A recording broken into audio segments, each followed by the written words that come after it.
Hey guys, welcome back to another episode of the Renegade Arcade. This is Keona. I'm just recording a little intro here. Happy N7 Day, by the way. This is Mass Effect Day for anybody who didn't know, and also just a great day in general. Um, so we are doing a little intro here talking about the Mass Effect Legendary Edition, which is coming out in spring of 2021. Which is a little added info that we didn't have when we recorded this N7 Day retrospective. So, just so you guys know, there is Mass Effect news. We are coming out with, or they are coming out with a new edition of the game, which should be a lot of fun to play and should be completely modernized for new systems and current gen and next gen systems, which is awesome. So I've been waiting for that announcement for years, man. Um, and today we're trying something a little bit different. We're doing a little video reaction, sort of, to the N7 cast or the Mass Effect cast panel that they just had a couple hours ago. So Brock and I did that as well. So we're gonna post that right under this episode, and it's gonna be very short with the show notes because we pretty much talk about everything that you need to know on the podcast itself. So anyway, guys, have a great day, and things are looking up, hopefully, and everybody have fun and reminisce with us about Mass Effect. All right, guys, talk to you later in about 5 seconds. Hello, everybody, and welcome to a special edition of the Renegade Arcade podcast. This has been one that we haven't done for a while, so welcome, and hope you guys enjoy this. This is our Mass Effect N7 Day 2020 retrospective, which has nothing to do with anything going on in the world today, except for maybe we might get an announcement as far as maybe a remaster, or maybe Don't jinx it. I don't know, man. I don't know. I'm thinking N7 Day. That's going to be the day if we hear anything. That would be the only good thing that happened this year. It would. Oh yeah, that would go towards a good, something good coming out of 2020. But yeah. All right. So with me today, I have Tyler. Hello. And Brock. Hold on, before we start, I have some calibrations I have to do. Wearing his N7 hoodie, very nice. Yeah, had to. And that was my ringtone for a while. Awesome. And making his big return to the Renegade Pop Culture family is Tony. What's happening? Welcome back, Tony. Now, let me ask you guys, is this your favorite podcast on the Citadel? Oh, absolutely. Okay. It depends on where I want to get a discount at. All right. So N7 Day, for those of you who do not know, it has a lot to do with the Mass Effect franchise. Basically, the elite soldiers in the Earth forces in the storyline attain the N7 rank, which is something that your character, Commander Shepard, does actually quite early on in the story. Yeah. Pretty much she or he starts out as an N7, so that's cool. So that's where N7 comes from. It's a designation. It's like special forces, so it's pretty cool. Always like that aspect of it. Mm-hmm. So guys, where do you want to start with this? Because this is our big retrospective show. I wrote a couple pieces for that particular website that I used to write for back in the day, about Mass Effect, and always sung its praises because it's a trilogy that is near and dear to my heart. Andromeda not so much, but I am learning to appreciate it because I am kind of replaying it right now. So anyway, guys, go ahead and just start off with your favorite thing about Mass Effect, and then we'll come back to me. Tally is my favorite thing about Mass Effect. Awesome. Man, I have the weirdest relationship with Mass Effect because I wasn't exactly, because I didn't have, in the period of when Mass Effect was going around, I didn't have the current console, so I started with the unpatched version of Mass Effect 3. Oh. So I had a real weird relationship, played that, got through all that with the standard stuff, and then played back through it. But yeah, it's just, I replay through the trilogy at least once a year, which is really hard on PS3 because EA Bioware isn't the greatest at times. And like, if you want to play it on the PS3, I had to uninstall it and then make sure that it doesn't update because it will sit and search for DLC on the start screen for Mass Effect 3 and never make it to the actual game if you update it completely. Really? Yeah, it sucks. Wow. And this is the same era where the first game wasn't even available until like 2013, 2014. Yeah. Yeah, because Microsoft basically made it a first party game at first. Yeah, imagine I bought an Xbox 360 for Mass Effect 1. But actually, Mass Effect 1 did have, like, there were great aspects to it. Oh, I that's think. great. I actually have a soft spot for the first one, despite the fact it is very rough. I like the fact that you could talk down Saren at the end. Like, you didn't even have to fight him. Like, I just talked him into killing himself. Yeah. Oh, yeah. I know some people kind of make fun of that. It's like, you got to stop. No, you got to stop. Okay. Okay. But Yeah. it does Yeah, actually work in context. That was funny. Oh, yeah. It was funny, him killing himself. No, I'm kidding. That's not funny, but you know. Tony, what's your favorite thing about Mass Effect? Honestly, Overall, favorite thing. It's going to be a broad stroke, but I mean, the thing that pulled me in, I got started with Mass Effect 2. I didn't play the first one. Just didn't know what to expect, so I didn't really. It just wasn't one of those games that I reached out to me, and I feel like I needed to play. But one day I went to GameStop and I was, trading some stuff in, wanted to play something new, and a guy at GameStop recommended Mass Effect 2. I'm like, I'll have to give it a shot. Completely changed my life. It's the lore. This world, it's this galaxy. It's it's a very sense that this existed before are the point where we're playing in the game. It's very lived in. It feels very real. Feels like this is possibly some place that humanity and the rest of the galaxy could go someplace sometime in the future. And it's just the lore and the stories of all the different alien races, and there's just so much to dive into. So I've gone to read comics, I've read novels. It's opened up this whole new world that I just immediately within the first few hours playing Mass Effect 2, I just fell in love with instantly. Good answer. Yeah. Tyler, did you have anything you wanted to add? Oh yeah, I didn't think I answered what my favorite part of the franchise was. It's just an important question. Oh sure, go ahead. Is it G-rated or is it M-rated? Because I get different answers on that. Oh, don't worry. According to the news, when it first came out, it was an alien sex simulator. Yes, yes. That was actually referenced in the first DLC for Mass Effect 1. Yeah. There's like a radio DJ come across where it's like, I'm getting censored on the air for statements I said. And then I asked the person why. And they asked, oh, I didn't watch it. I just heard. Like, well, there's your problem. That's verbatim in the game. But, Yep. Definitely the cast. That's probably the best supporting cast of any video game franchise, maybe ever. Absolutely. There's so many, there's so few characters you look at and go, that character's worthless, get rid of them. Maybe like one or two. There's literally only one in the entire franchise where I was kind of like, I have no attachment at all, and it was Caden. I thought the great answer was Jacob.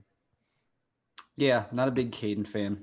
Yeah. I kind of like him. I liked him. He's not too bad. I think he got the short end of the stick, though, because in my opinion, in the first game, most people outside of me, because almost every time I play this game, outside of I have to at least play it once through each year as Shepard, because you can only romance Tally as the male, you kind of get ramrodded towards Ashley or Liara because they're kind of made more. They get a lot more love in that first game than Caden does, and it starts them off on a rough path. So yeah. I say 10 the first time because the first time I heard that voice went, I know that guy. That's the guy from Knights of the Old Republic 1. It is. Yeah. Yep. He's thankfully a more trusting individual this time.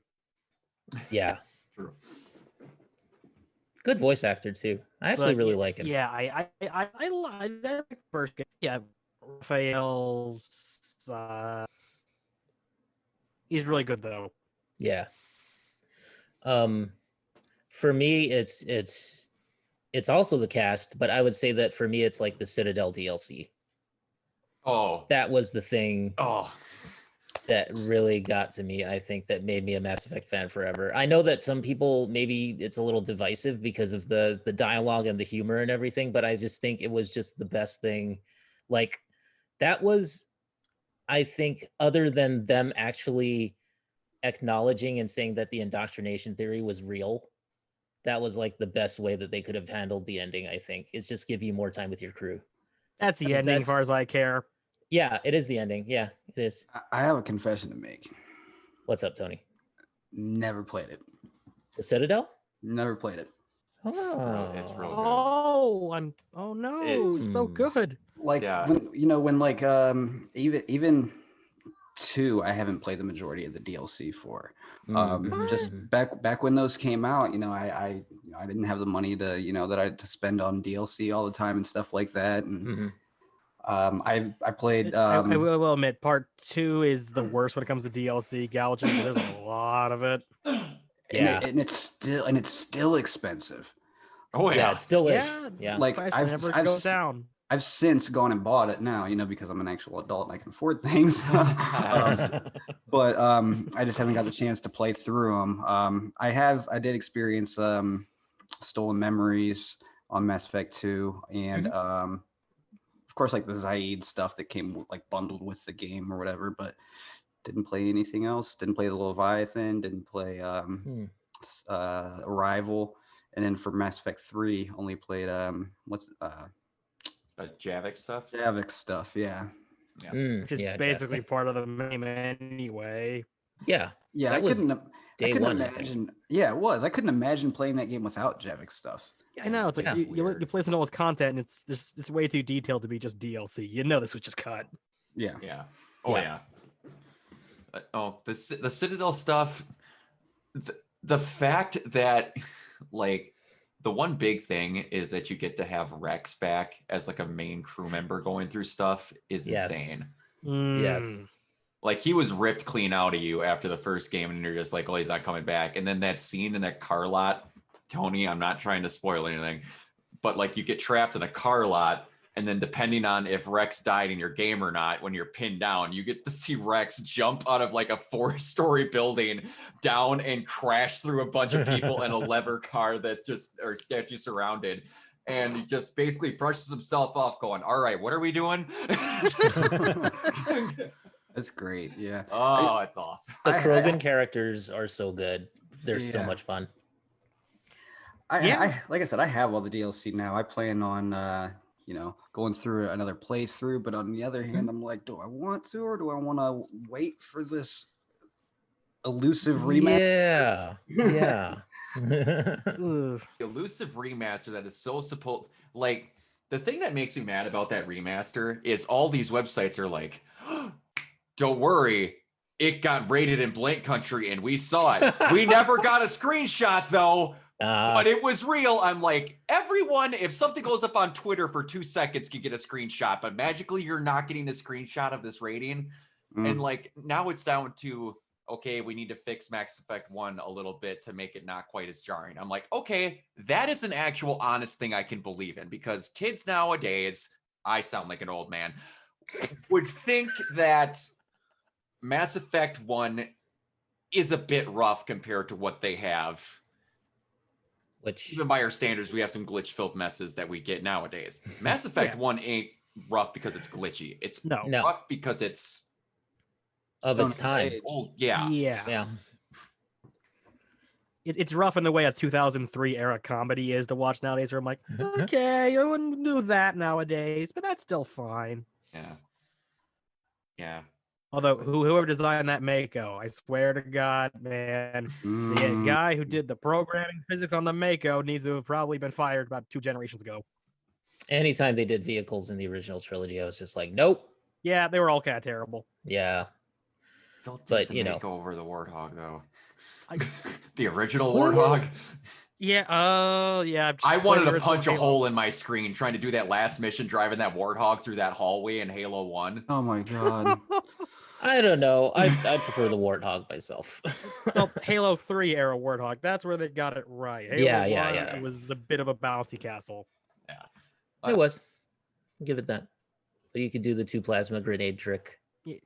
Make it Yeah. flip high up into the air. I will admit, I do kind of like the Mako just because of how ridiculous it is that this 4-wheeled Yeah. vehicle manages to go up like cliffs like 190 degrees. Yeah, that was a weird. I don't even know anymore. Yeah, the Mako stuff.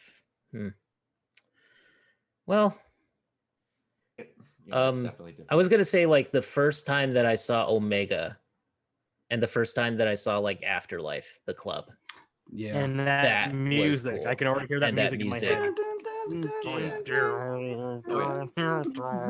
It was very in Mass Effect 2, they were very well aware that like Tony said, they had a universe made, and now they're kind of like, we're gonna start planting some really cool shit. Yeah. And that was one of them. And when you get to see Arya Talok, who is voiced Arya. by Trinity for crying out loud, Right. Carrie Ann Yes. Moss, I was like, are you for real? Awesome. She does not disappoint. No. No, Oh, she's so amazing. good. Yeah. Arya is one of the best characters in the entire series. Yeah, she's amazing. So hard to choose. And she's not even playable. No. Except Right. except No, in but you do the get to play DLC, with maybe. the DLC. Yeah, Omega allows her kind of be playable. Yeah. Yeah, I did play the Omega DLC. I forgot to mention that. Yes. Which is That's my least favorite of the Mass Effect 3 DLCs, to be honest. I could see that, but I kind of did love it because it Oh, I was did. more Arya. I like that part a lot. It just Yeah. compared to Leviathan and Citadel. I Yeah, also really for liked sure. Nyrene from that DLC, that Yeah, female Nyrene was Turian. She cool. was cool. Yeah, that was a good choice. She was the first female Tyrion that we ever saw too, I think. That was the biggest selling point for me. I remember back in the day where it's like, guys, do you want to see a female Turian? To which Reddit went, yes, we do. Of course they did. Leave it to Reddit. Oh, God, I love it. Although the most lucky person on the world has to be one of the moderators for the original Bioware website, because he was the one that said, okay, here's a thread about what characters we should have as a companion in Mass Effect 2. And the moderator said, we should have like the octopus people. We should have one of them as a companion that says, enkindle this. And if you play the games, you know where this is going. The Blasto. Oh no, what were they? I can't think of what that race is Hanar. called. The Hanar, yeah. Yeah, the fact that you get the Blasto movie in the freaking Yeah, they kept bringing that back each game afterwards, and it's more ridiculous. And Blasto is so amazing. Someone asked that No, you a couple will years die. back. No, the best one is where it's like, badassfully, I just took a bullet. Don't die on me. That they asked that moderator a couple years back. How do you feel knowing that your great legacy is Blasto? And he's like, I'm never gonna live it down. You're damn right. He has a comic book now. Badassfully, I feel great. Do it by the book. Like obstruction in airway. No. I would have loved it if they had released like Blasto DLC and you could actually play it. I'm pretty sure they were very much considering that at one Oh point my before God, they went, that would- okay, that's too silly. Maybe that's the announcement for N7 Day 2020. Maybe it's just Blasto. You've wanted it. game. You've demanded it. You get a top-down shooter as Blasto. Top-down shooters. It's like play as the first Spectre and destroy everything. You know what? I would I'd be buy happy it. with that. I would be I'd buy totally it. happy with that. I would. In a heartbeat. Yeah. I would buy that. Yeah, Mm. absolutely. Oh man. So I also love the moment where like what was that story that Grunt tells Shepard in the Citadel DLC about Oh, how when he's he breaking had out of the his, like, night hospital? out? Yeah. What? You don't have a birthday. You were tank bred. Yes. Just don't worry about that. Uh, They used- And my best memory of Citadel will always be just clicking on like Rex and Grunt going, Shepard, Rex, Yes. Grunt, Rex, Grunt, Shepard, Grunt, Rex. It just loops. Yeah. And the best part, in my opinion, about that Citadel DLC, and like again, sorry Tony, you haven't played it. Like, if you waited until the very last moment and you went to, was it Haven? Is where you finally caught Yes. up with Miranda's father? Mhm. Yeah. If you waited until after you played Haven, you got to have everybody. Horizon. Horizon. You got to have everybody at the party, including Miranda, and I'm like, Mm. that's cool. Yeah. that's And cool. the conversations between everybody, it's just the Yeah, the way that they came up with those like loyalty missions, and especially in Mass Effect 2, like I think Mass Effect 2 is the best story out of the three. Well, you mean overall story as in character story? Because I feel like those are two different answers. Well, I feel like maybe you're right. Maybe like characters, maybe like in terms of the Because you look at it character from a development, and the grand character grand focus. narrative, the Yeah. game doesn't actually make any sense because it's basically just a side story. Like It it's a is grand basically a narrative. side We took story, yeah. out one enemy group that will The come in the collectors. next. Yes, that's it. That's Mhm. really it. Yeah, I see your point there, but I think that like character wise, it's just perfect. character development wise, yeah, like you said, it was very character focused, and that's what I liked about it. I think that Mass Effect 3, you know what, I did enjoy it up until the ending, and I stayed up until 4 a.m. trying to beat that game and get to the ending, and then like launch day. I thought, yes, and I thought that like or pretty close to it, like maybe a couple of days later. But I was like, you know, and I had to go to work the next day, and I just didn't care. I was just gonna finish the damn game, and like I got to that point where like Shepard just, you know, she's where was she? Like she was on the Citadel, Yeah, you were and in that she's just center bleeding point. out with like with Admiral Anderson, and she's just like, you know, and this is it. And they got me. I was like tearing up and everything, and I was ready for this game to end. And then the freaking ending starts. Like the real ending starts, and I just like I was livid after playing that. I have to. That is one thing I knew we were going to talk about today. Yeah, and I'm probably going to get crap for saying this. No, go ahead. I am one of those people that staunchly defends that there's a ungodly giant overreaction by some people for that, because whenever I talk with someone about that, is like, yeah, how'd you feel that the entire game was the same thing with different colors? I'm like, hold on. Let's actually sit and talk about each ending. If you don't like the endings, that's perfectly fine. Mm-hmm. But the fact that you think literally all three endings were identical is wrong. No. Yeah, a lot of people think that, and I hate it. It was never not that. Literally the same, but the outcome's very similar, and it's. Yeah, I mean, to me, it was never really that. It was just the fact that it felt so anticlimactic and so Deus Ex Machina to me that it just, and not the game Deus Ex. Oh, I know. I mean, like it's the most Deus Ex moment I think I can think of in a video game. It was even actual Deus Ex doesn't do Deus Ex like this. Stupid. Mm-hmm. The freaking Star Child. I don't know, man. I just like, yeah, it was.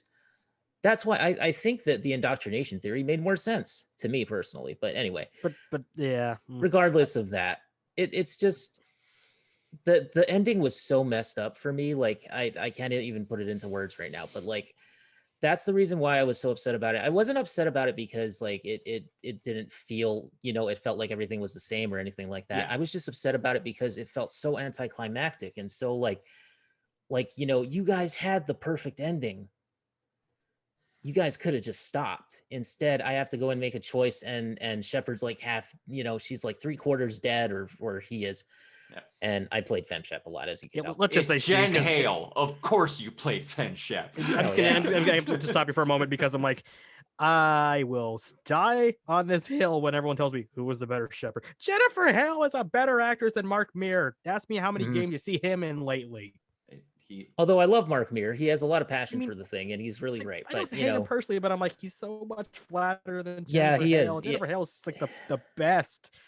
It was just so Boy Scouty to me, you know. So then she kind of added a little more feeling to it, a little more like a little more emotion. She's canon Shep. I don't care what anyone tells me. 20% play that way. I don't care. I also think that with FemShep, especially in the early parts when you go visit that strip club to talk with that guy for Fist.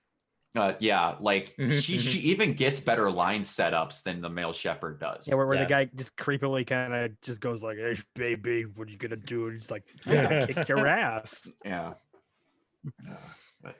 But yeah, I mean, so the ending, and this will be probably the only time that I mention the ending because, you know, this is old news. But I mean, you know, for me, it was just it wasn't good enough. Like I felt like we deserved more, and I don't know what they could have done, honestly, because they had kind of written themselves into a corner because they're not going to make this Mass Effect the flight sim at the very end, you know, where you get to pilot a thing and go out and kill the Reaper ships. Yeah. It's not going to happen that way. but I just felt so shortchanged by it.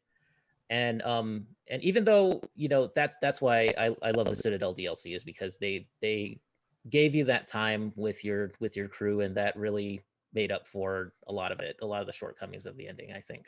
This is one thing that's going to sound weird. And of everybody here, have most of it outside of Keona, because you obviously haven't finished Andromeda. Has everybody else finished Andromeda? Yes. Yep. I refused to finish Andromeda. In my opinion, at the time, right now, the ending mission in Andromeda, to me, is one of the best missions in the Mass Effect series. Okay. Because it feels like an all-out war. And you get to finish with literally fighting alongside every single crewmate you've ever had, just wrecking shit, going towards your final objective, and then nailing it. In my opinion, what they do in that Andromeda mission, if they weren't dead set on basically making a new trilogy, I believe at the time, you would have gotten something less ambiguous with 3. And something closer to that. It does feel like an ending of a game, not, you know, like a continuation of a trilogy. Yeah. I get what you mean. That ending for me is a little bit too similar to the first Mass Effect, but it's definitely the high point of a game that doesn't have a ton of high points. So does it feel like the suicide mission at the end of Mass Effect 2? Well, not that good. It's not that good. It's not that good, but to me, it feels like you're actually in the middle of a war, because like you're trying to get. We're not gonna. I don't know if you're ever gonna finish the game, but you're going towards a control point. Basically, you're trying to get towards stopping the enemy from doing blank. Okay. And then everything you've amassed at this point correlates at this area, and you're driving through on the. Oh wow! I just forgot it. Nomad. And like your enemy ships that are being shot down are crashing and making impacts in the hills next to you while you're trying to make your next points, and all of your teammates are next to you at the very last thing, taking people out running. Instead of having like 3 crewmates, you have 10. It's like the suicide mission, except legitimately everybody's killing people in there. And it's got splashes of the Citadel DLC where everyone's making comments and stuff at each other. To me, it's the best part of that game. I'm a person who likes Andromeda a lot more than everybody else did, but that to me was like, that's what the whole game could have been if it would have been given another year. Yeah, my problem with Andromeda is it's very aimless. I'm not going to be the guy going on about, well, the animation quality. Like, yeah, the animation quality is bad, whatever. That's not the main problem. It's the aimlessness of it, or it seems like it's never really quite sure where it's going until the last 3 when it kind of just sort of becomes the ending of Mass Effect 1, but a little bit better done. It seems like it's in a lot better shape now than it was when it first launched. Oh, God, yeah. Much better. The facial animation is not as disastrous. I hated it when it first launched, and that's what made me that.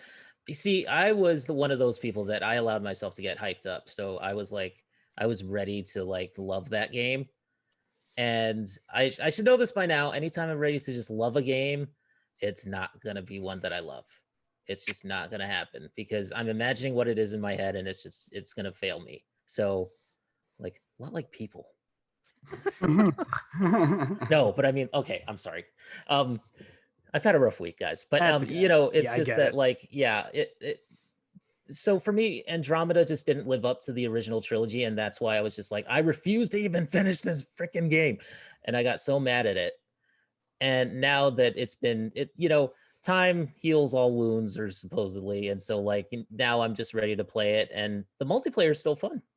Which, by the way, I want to talk about. I want to talk about like Mass Effect 3 multiplayer, and I want to talk about Andromeda multiplayer because they're pretty much the same. Yeah, but like their use of the multiplayer in Andromeda to me is better. Okay, yeah, you're right, because it's got the strike teams thing, and it's got like, you know, and it actually pays towards the story, which they tried to do in 3, but it didn't really work. But yeah, you know what? For me, like I'm a big co-op guy. I'm a little less competitive. I like cooperative multiplayer. So like for me, in Mass Effect 3, that was the bomb. You know, people still say that. That was the shit. You know, I mean, like Mass Effect 3 multiplayer, I made so many friends on Xbox Live just playing ME3 multiplayer with them. So like, you know, and these are just like random dudes, but we all knew that we knew what we were doing. So it's like, you know, you just made friends through that. And I've never had that happen to me in like competitive multiplayer games because I usually suck at like Call of Duty and stuff. I can't get I can't get a KD ratio over 0.5. Okay, it's just horrible.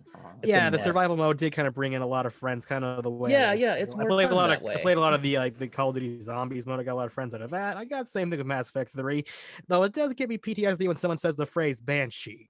Because most people are like, "Oh, you mean the thing from Darby O'Gill?" It's like, no, the thing from Mass Effect. I just gotta be screaming, "Widow, Banshee!" Oh my god! That. Wow, the Banshees, man, they were they were something else. Oh man, but I tell you what makes up for that is Annihilation Field. Yes, that is my favorite thing. But oh yeah, Tony, we didn't talk about the we didn't have you talk about the ending yet. So what did you think about the original trilogy ending? Keep in mind that I went, like I said earlier, I went straight to 2, and then 3 came out. 3 actually launched on my birthday, March 6th. Nice. Wow. I actually got taken to the midnight launch for it to go pick up a copy. Nice. It was a surprise. I had no idea where I was going and all that. So. Oh, that's awesome. But so I didn't start with Mass Effect 1, so I didn't have as much of an attachment as those who had been there since day one. Because I didn't go back and play the first one until after Mass Effect 3. I had no problem with the ending. I think it's fine. I think it's very, very, very overblown. The people of how people just seem to hate it so much, and like Brock was saying, like people love to say it's just the same thing with different colors. I mean, no, it's not. Well, for one thing, Shepard survives in the Destroy ending. Yes, but that's the ending I can never do, because that means you got to kill all the robots and the synthetics. Can't do that. I did it.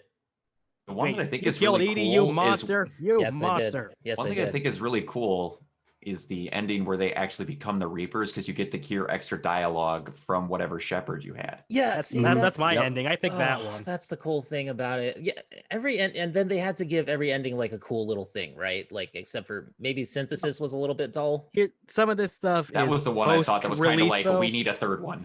Yeah, pretty much. This is a little post-release though, so it's like But yeah, like Destroy, that makes sense. That's Shepard's idea. Control, okay, that's like the Elusive Man / Saren's old ideas. 3, merge them? Where did that come from? And everybody looks weird and ghosty, and I guess LED. that technically, if you go by what they were going with 2 and 3, with all the stuff you did with Tally and Legion, they do talk about quite a bit with like free choice and like synthetics versus everything, and especially with like is it David Archer, the kid that gets plugged into the machine? David by Archer, the autistic guy who's controlled. That was one mission that I was just like, dude, I'm going to fucking murder you the second I get my hands on you. When I found out about him, and when you got to see him again in 3, I teared up. I was so happy. But they lead towards it, but it's kind of just like, again, we need a third option. So the problem is the series has always been very much about the diversity of the universe. Like the one I always remember was that one Turian like groundskeeper's like, sucks to have to feed and drink all these people because of the fact that everyone's system's different. So I give water to like a Krogan, they're gonna drop dead. Gotta love the universe. I always think of that line where I'm like, but that's emphasizing the diversity of the universe, and then this choice is like, we're all now one. What? Yeah, that did seem a little weird. But like, and I can kind of see why the Destroy ending would be like the bad ending or the Renegade ending, because it is sort of like you are committing genocide in a way. Especially if you save the Geth. That one also sucks. It's like you're saving, exactly. And that's what I did. But I mean, that was the thing that blew up the ending for me, is the fact that, the Star Child's telling me that it's like, it's synthetics versus organics, and there can never be, never shall they meet. And it's like, well, I turned the Geth from being our enemy to our friend. And that just blows up your idea right there. I know. That's why that feels so rushed. It's like, you want to look out that window, pal? Yeah, exactly. Like, we're all cooperating and stuff. The only ones that are fighting us are the Reapers. Which, they may be following like an imperative or something, but it's just, it didn't make much sense to me. Anyway.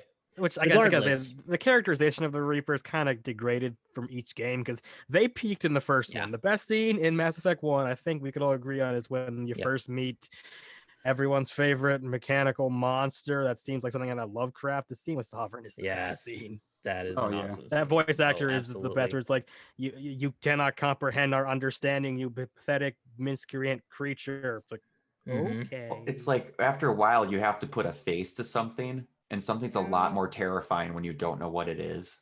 Yeah. So the original idea was very clearly like a Lovecraftian, you can't comprehend why we do. We'll be here forever. You won't. Yeah, and that's cool. I like and by that. Leviathan, it's now robot went mad. It's like I get it, and it makes sense when they explain what they are. Yeah. But it's like, again, they then have an explanation.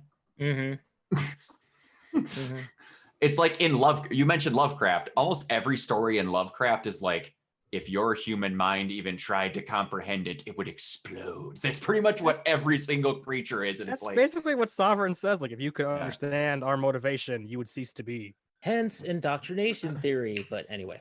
Yeah.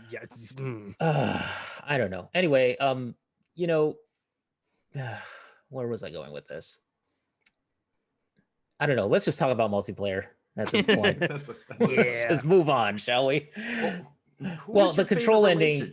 Oh, go ahead. The control ending. Relationship. Yeah.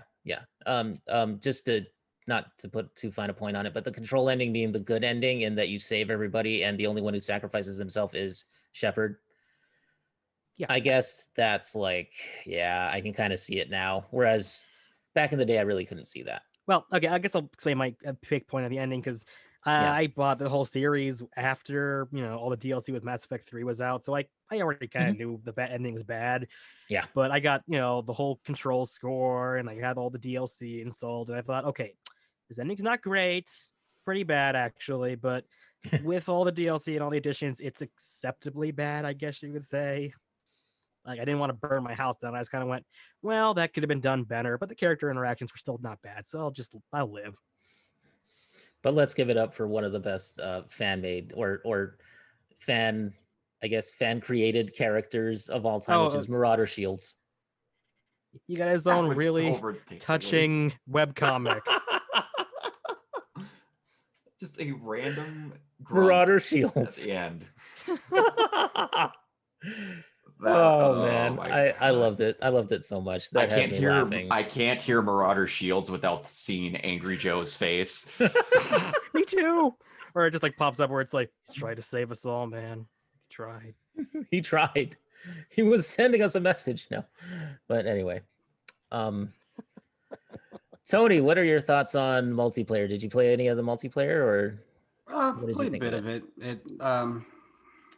Played here and there. Wasn't something that really. I mean, it was fun, but I was vastly more interested in just playing the single player story 17 times. I got I really do. Yeah. It was a cool add-in. Yeah, it was fun. I mean, I didn't really know too many people that were into the game, so I didn't get to actually play with anybody I knew or anything. But it was the dawn of loot boxes, which doesn't exactly age well. Yeah, that was the thing. Like, I never spent any real money on it. I always spent like the in-game currency, because which was mostly fine. 999,999 credits pretty easily. Yeah. So, but yeah, those were good times, man. But they did release some good characters for that. Like the whole N7 squad was really cool. Oh yeah, like you can play as a Krogan with a giant warhammer. Yes, that's something that's kind of missing from Andromeda, I think. Do they have? Did they release a Krogan like a multiplayer character for that game? Don't think they did. I have no idea. I didn't touch the multiplayer much, but I liked the idea of the multiplayer when I heard about what it was. So yeah, it was cool. I didn't play a whole lot of it either, and I definitely didn't play much of it after, like, post-launch, after some time had gone by when they was adding shit to it, because by then I was done with the game because I finished it. Well, I'd say the best character I always played off in Mass Effect 3 was actually the Batarian. I really enjoy playing as that guy. The Batarian is awesome. Yeah, I kind of wish there had been a follower that was a Batarian in the main game. Like, why didn't you make it like one of those extremist terrorist guys and it just becomes a follower? I loved the ninja chick with like that could go invisible, like the infiltrator, the N7 infiltrator. Mm. Oh, yeah. That's the one that I loved. Her and the adept, the Oh. N7 Fury, because Annihilation Field. That one's Yep. good. Yeah, Geth Sniper though, that one's good too. Geth Sniper is really good. Yeah, the Geth, the like, I'm forgetting all the names because it's been years since I touched it, but like the super Geth dudes that could like heal you, that could send out the drone that heals people. The Juggernauts, I think they were called. The Juggernauts, yeah, those guys were awesome too. But like, man, that holds some good memories for me. I don't know why. It was just that was kind of my multiplayer game. I know a lot of people go for the competitive stuff. I just went for that. So Although who designed the Vancouver map can go straight to hell, yeah, that map sucked. Yeah. along with the rest of Vancouver. Yeah, I said Oh, Canada. Come at me. Ah, Well then, this is just Tyler's opinion, not anybody else's. By the way, I do not Vancouver, share in the case you're opinions of listening. Vancouver. Yeah, I send am- all hate mail to @Tyler@VancouverSucks.com. Just they'll just be like, hey, why did you talk bad about our city, eh? I'll tell you about it, guy. If your friend sucks, pal. I hate your friend, guy. Your guy, pal. You're not my buddy friend. Okay. That was just very impolite. Yes, exactly. Person, woman, man, camera, TV. All right, so yeah, so anyway, who did you guys romance in the game? Okay, we should do your FemShep romance and your just the other Man Shepherd Shep. romance. Yes, Man Shep yes. romance. As FemShep, for the most part, it was basically in the first 3 games, I loved FemShep more, but I felt it kind of sucked that she had lesser options for who she could romance. Mhm. Yeah. But it was basically Liara was Liara. for her. But man, I will die on the hill that Tally is the best male romance option that there is. I loved her so much. The little innocent reactions and stuff like that. Her loyalty missions were so good. And I cry every time. And when her ending, when you go down on the hill to get to the Reaper beam to get up there and you guys get fried and you have to load her on the ship and you tell her to go build a home after you had all the scenery and stuff on Rannoch, and she says, I already have a home, and she's bawling. I'm just like, ah! Oh yeah.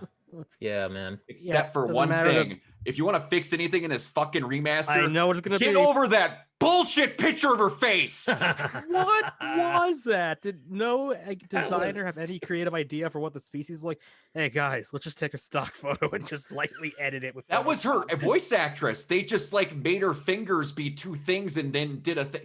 There's an edit on YouTube of when she takes her face mask off on Rannoch and they actually zip around to show her face, and it looks perfect. It looks exactly like how she should look. I'm just like, it's not hard.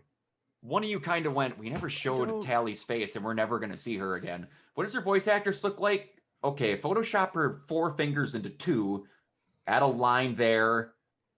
Okay.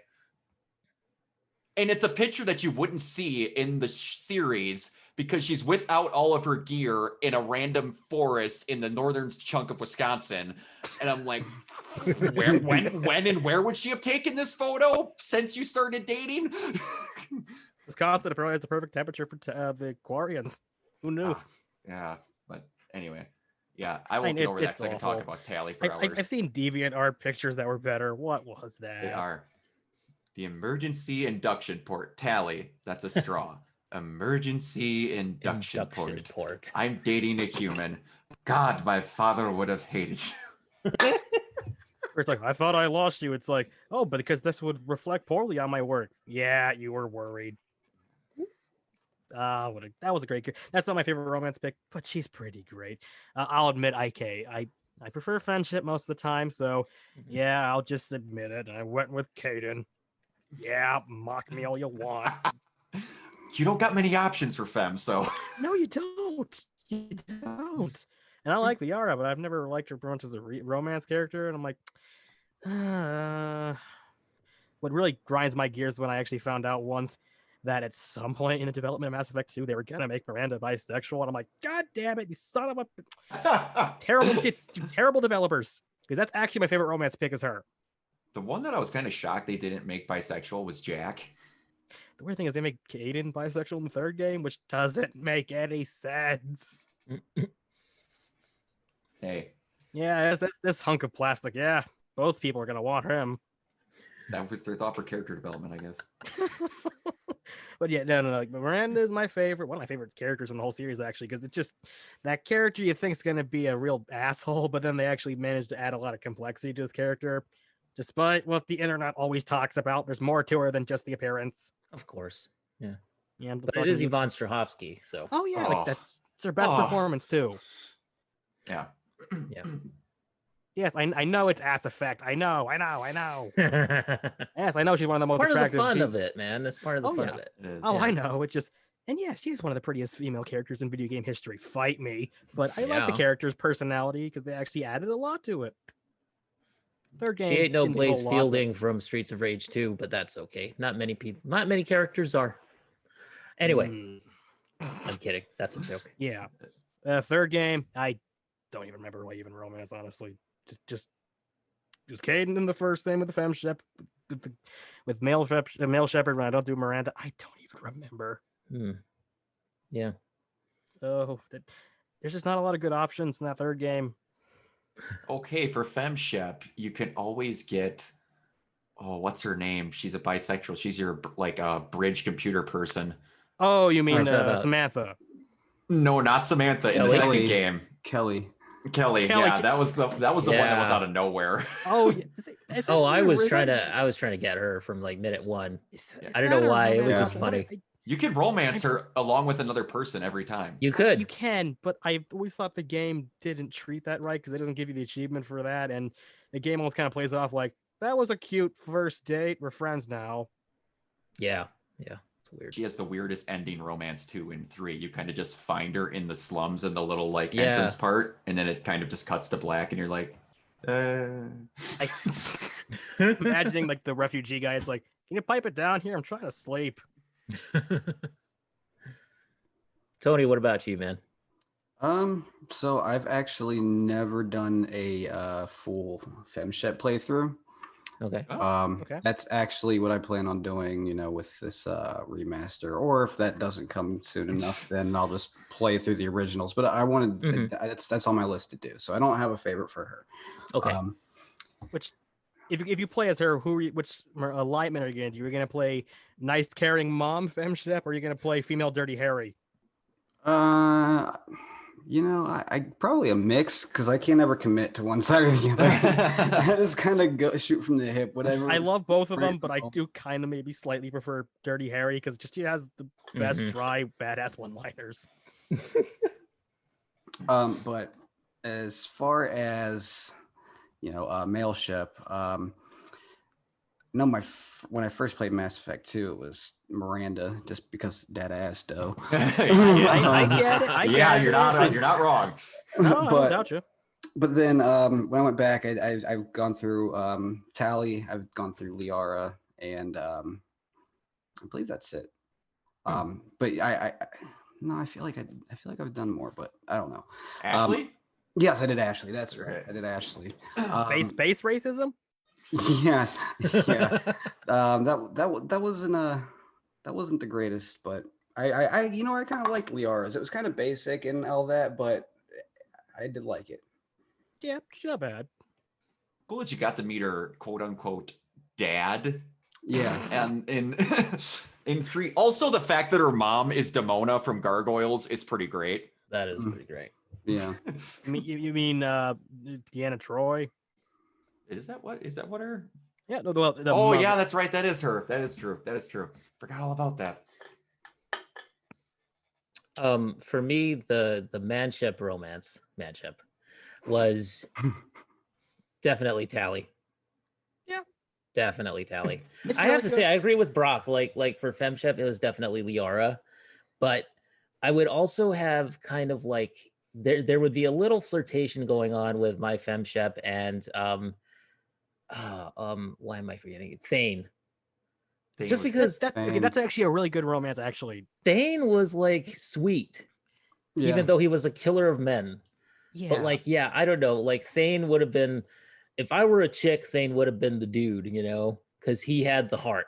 his last scene, Yeah. if you're romancing him, is really well done. So well done Yeah, in Citadel. yeah. Oh yeah. And also I think there was a little bit of a thing going on between my femshep and of course Kelly. I don't know why. I just had I just did that. Yep. I wanted the woman to feed my fish. Exactly. Feed my fish, Kelly. The Come right worst- here and that was the feed worst my feeling fish. I ever had when I came back after 5 missions. Went, how's my fish? Oh no, they're all dead. They're all dead. Who do you guys? Well, I know that you haven't done it yet, Keona. Oh yeah, Andromeda. Yeah. Andromeda's relationships. I love Korra. I didn't do Korra. I've only actually played through the game start to finish once. I did. I can't even remember her name. Is it The Petey? the Turian chick. Vetra. Vetra. Vetra. That's right. Yep. Vetra's who I'm kind of aiming towards. She's cool. Although I'm also kind of aiming towards Suvi with my So- Sarah oh, Ryder. I'm just oh, like yeah. I'm going after her just because That it's so Yeah, funny. that was. That I'll be accent. perfectly It's honest. hilarious. That was the best romance pick. Yeah, the human Irish lady with the red hairs. She's Yeah. she's pretty nice. She's sweet. Vetra's romance was cool. Was all right, but it could have been a lot better. But I guess you could say that about the whole game. So, Yeah. it left some to be desired. Yeah. I plan on The going rom- a different route. I The just looked romances at in Andromeda are really good in Mm, the middle chunks. Mhm. okay. Yeah, they start Yeah. out terribly. Yeah, that's the good. Yeah, part the of Vetra. dialogue is pretty cringe. I can't remember what planet it was, but like where you guys are outside and just like laying on the ground looking up at the sky and stuff like that when you're romancing Vetra. That was cool. That was some good stuff. Oh yeah, that's the thing I had to mention. The cinematography in the series, and that sounds weird to say for a video game, but the cinematography was always good in cutscenes, especially in 2. Yeah. Mm. Yeah. Where like the camera would just pan over and it would be accurate to the character, silhouettes and shadows. It was always well done. So now, since we're talking about it, what do you guys think of the whole concept of there being romances in these games? Like, do you think it's weirdly sexist, or do you think it's just like, do you think that they're catering towards that kind of like the so-called quote unquote male gaze? Some characters are. I know which ones. Yeah. But I mean- but I feel like it's one of the things that I actually like most about them. I think it sets it apart personally, and I think that it's kind of like it just adds a little more character development, even though it's completely like canned character development. Yeah. Like how to get there, but at the same time, it's like, you know what though, you have some nice scenes between the two of them. So what? Yeah. The writing's always okay. Here's the weird thing about Bioware romance. They basically all play out the same way, which is flirt, not work, flirt, kind of work, say you'll love each other, and then bang before the final mission. This is how Yeah. basically every Bioware game works. Yep. And that's repetitive, and it doesn't make a whole lot of sense with some characters like Jack, but the acting's always so good that you don't really care. Yeah, and it's always like the part that like I want them to take more of an angle of how they did with Dragon Age Inquisition going forward with it, because it's Yes. like with them it was kind of like, okay, you have to talk to him, sure, but then it's like Cassandra likes poetry. You Yeah. randomly go off and go buy a book to impress her and bring it back, and then it's whatever. Then you have these cool little off date, and you have your thing halfway through the game. I was kind of like, what the hell? I've got 3/4 of the game left and my romance is done, but we just have cool moments from now on. I'm like, that was different. And each Yeah. one of them's handled in a cool little way. I like character interactions of the of like, I want to say mid 2000s Bioware. That sounds really weird. Now, that makes me feel ancient when I can say mid aughts 2000s Bioware, but like, Jade Empire era Bioware. yeah, Oh, was just man. it's great. Like the first swing of games after, like, everybody likes to say that EA kind of ruined BioWare. Like in some aspects, they added stuff they don't need, but you have to remember we got Mass Effect after EA bought BioWare. Mhm. Yeah. So they did help a little bit, but it's just like, if you can take the bits and pieces of stuff for those romances moving forward, and the biggest thing, which we'll get into for what we probably want for the future games, for the love of Christ, Yeah. make you be able to be something other than a human. Yes. That would be interesting. Yeah. I mean, you can do it in you could do a multiplayer. Why not? lot. Yeah, you could do so much in those future games. Character customization. Yep, and then it's like then you have races where it's like you can have the same romance options, but all of a sudden you're like you have to work differently at it because your race is racist towards that one, and you have to work with that prerequisite because you're just stuck with it. Oh yeah, which funny you mentioned the thing with Inquisition because they kind of sort of started off with Mass Effect 3 where you can start romancing Ashley or Kading by buying them items, but that's only if you didn't romance them, and it's only it just starts off the usual system. But that's kind of where I think they got the idea for Inquisition of just go out and get flowers or a book, which is a great idea because some of these characters would not work the same way. I don't think Miranda's a flower and chocolates kind of lady. I'm just saying. Yeah. Maybe she'll surprise you. Maybe you get her chocolates and it's like it's the best thing ever. Yeah, maybe. Simple pleasantries. Maybe. Although, can I just point out the bullshit thing in Mass Effect 2 is the argument between her and Jack having to calm him down by having like level 12. Screw you, developer. I never had an issue with that though, because I was one of those people. I don't know about the rest of you guys, but it's like, there's the mission that's going to draw the story forward. All right, I'm avoid you like the plague, and I'll be back in about 20 hours. Yeah. So I never actually encountered a point where one of them got screwed over because I had everything done every time by the time I got to that argument. Oh yeah, but the first time I played, I did Pragia and Ilium, and it's like, I don't have enough power to save both of you. And then later on, it's like, oh, she's dead now. It's like, why? Because we had one girl fight? Come on. Take pictures. Although they could have, I mean, I wouldn't have. I've seen Tumblr. That fight. Many I would have watched pictures. that fight. Yep. Oh man.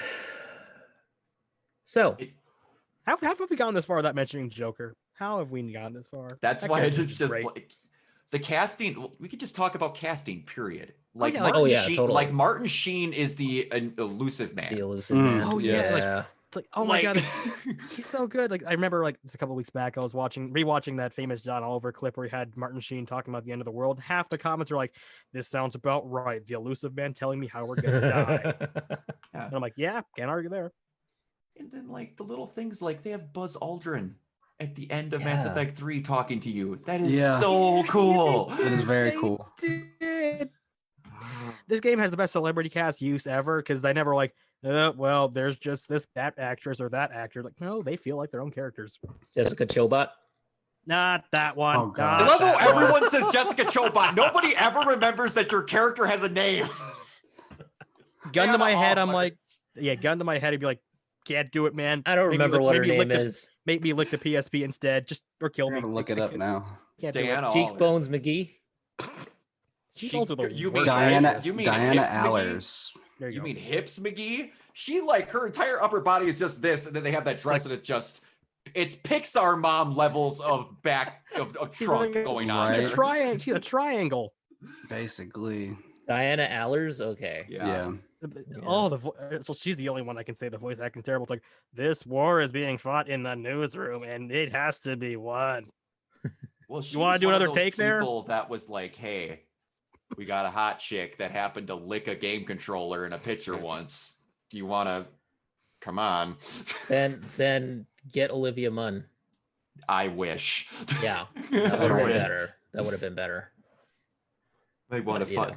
Be careful, Shepard. You might follow you home. You're in my bedroom. What are you talking about? The best part is if you don't like her, you can tell her to piss off, and she instantly dies. Okay, I'm sorry. I almost feel like leave. I feel like that's almost Bioware just admitting no one likes it. It's like, yeah, pack your bags and leave. Oh, news report: the ship she was on just blew up and died. Like, oh, I'm so sorry. Also, I would love to know the percentage of people that romanced her. It has to be like 0.001%. Yeah, I don't know about that. There has to be somebody out there who is morbidly curious. Well, I did once. It's like I said, I replay the trilogy at least once a year. So I've just gotten to the point of where I was like, you're just randomly choosing. Can't do it. Yeah, I just randomly did. I'm like, I've did tallies 4 times now. I'm like, yeah. Anna. As far as the game, if you were the one person who did this, it still screws you because she just goes, nah, can't do that because I'm in the press corps. Bye. It's like, I really hope that wasn't something you were hoping for.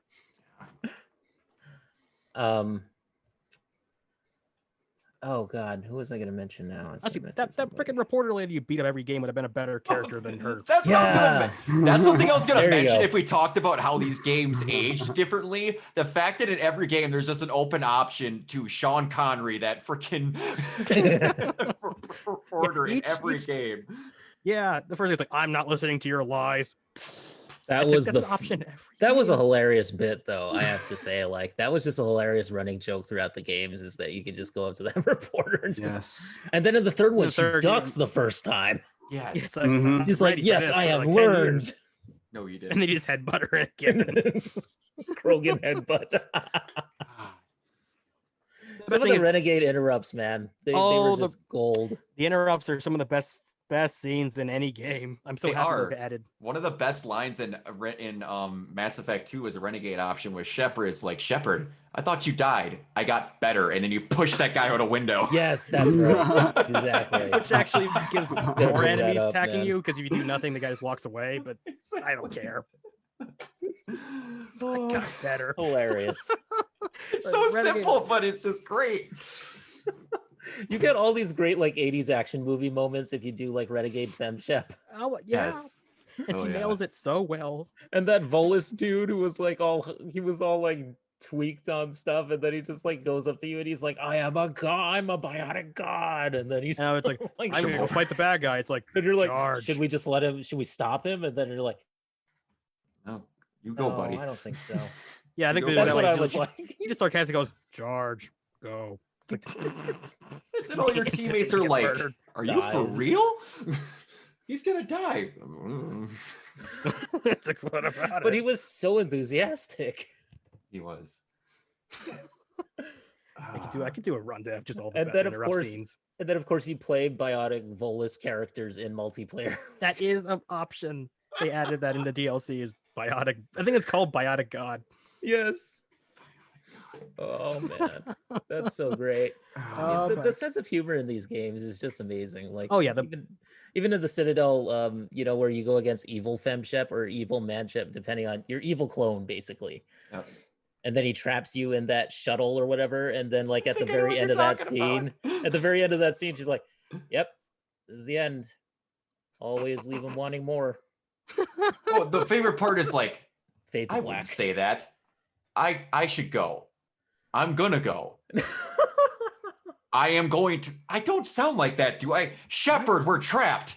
Oh yeah. Or when you shoot the traitor lady in the back, it's like, well, why'd you shoot me in the back? It's like, what if you ran? Would you want to be shot in the front? Exactly. Or just they also like the best part is if you're she only runs if you're a renegade. That's the best part. Yeah. And then if you don't do it, one of your teammates does it, and then they kind of just shoulder shrug like, it's like, what? You think I wasn't gonna do it? Yeah, that whole thing with the I should go. That part was just freaking. Or the breaking your fingers by doing that, was it 120 like pull-ups? Let's not talk about that with James. That was ridiculous. I thought it was gonna be a slight gag where it's like my full total record's 128. I'm like, the game's not actually gonna go that far. Oh my god. Yeah. It just keeps going. It's like ching, burn, ching. Oh, I heard that freaking sound effect so much in my head.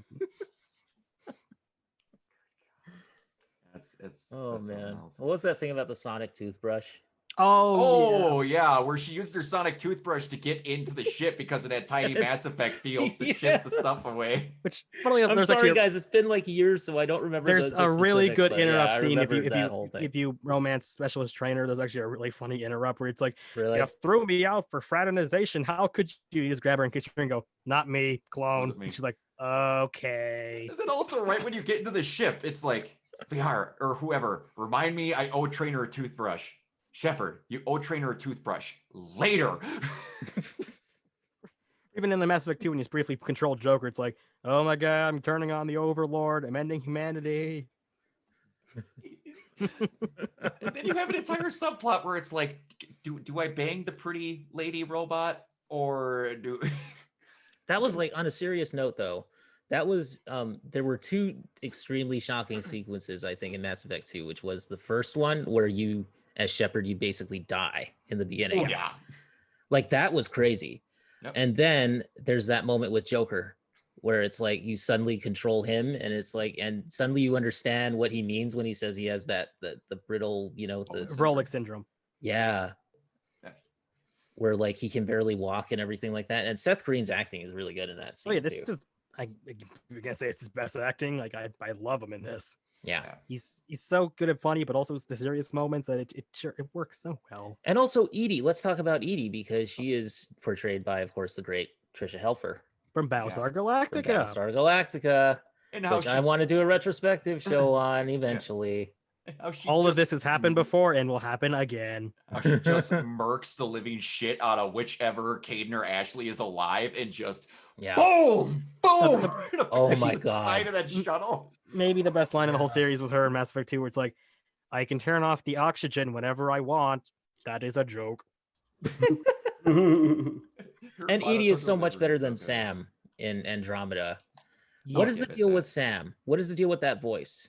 I don't know. Do you guys, because like, have you ever looked it up? Like the voice is like an actress on IMDb, which to me makes no sense Huh. Really? because that sounds like a dude, It does. unless they just like modulated her voice or something all the way down.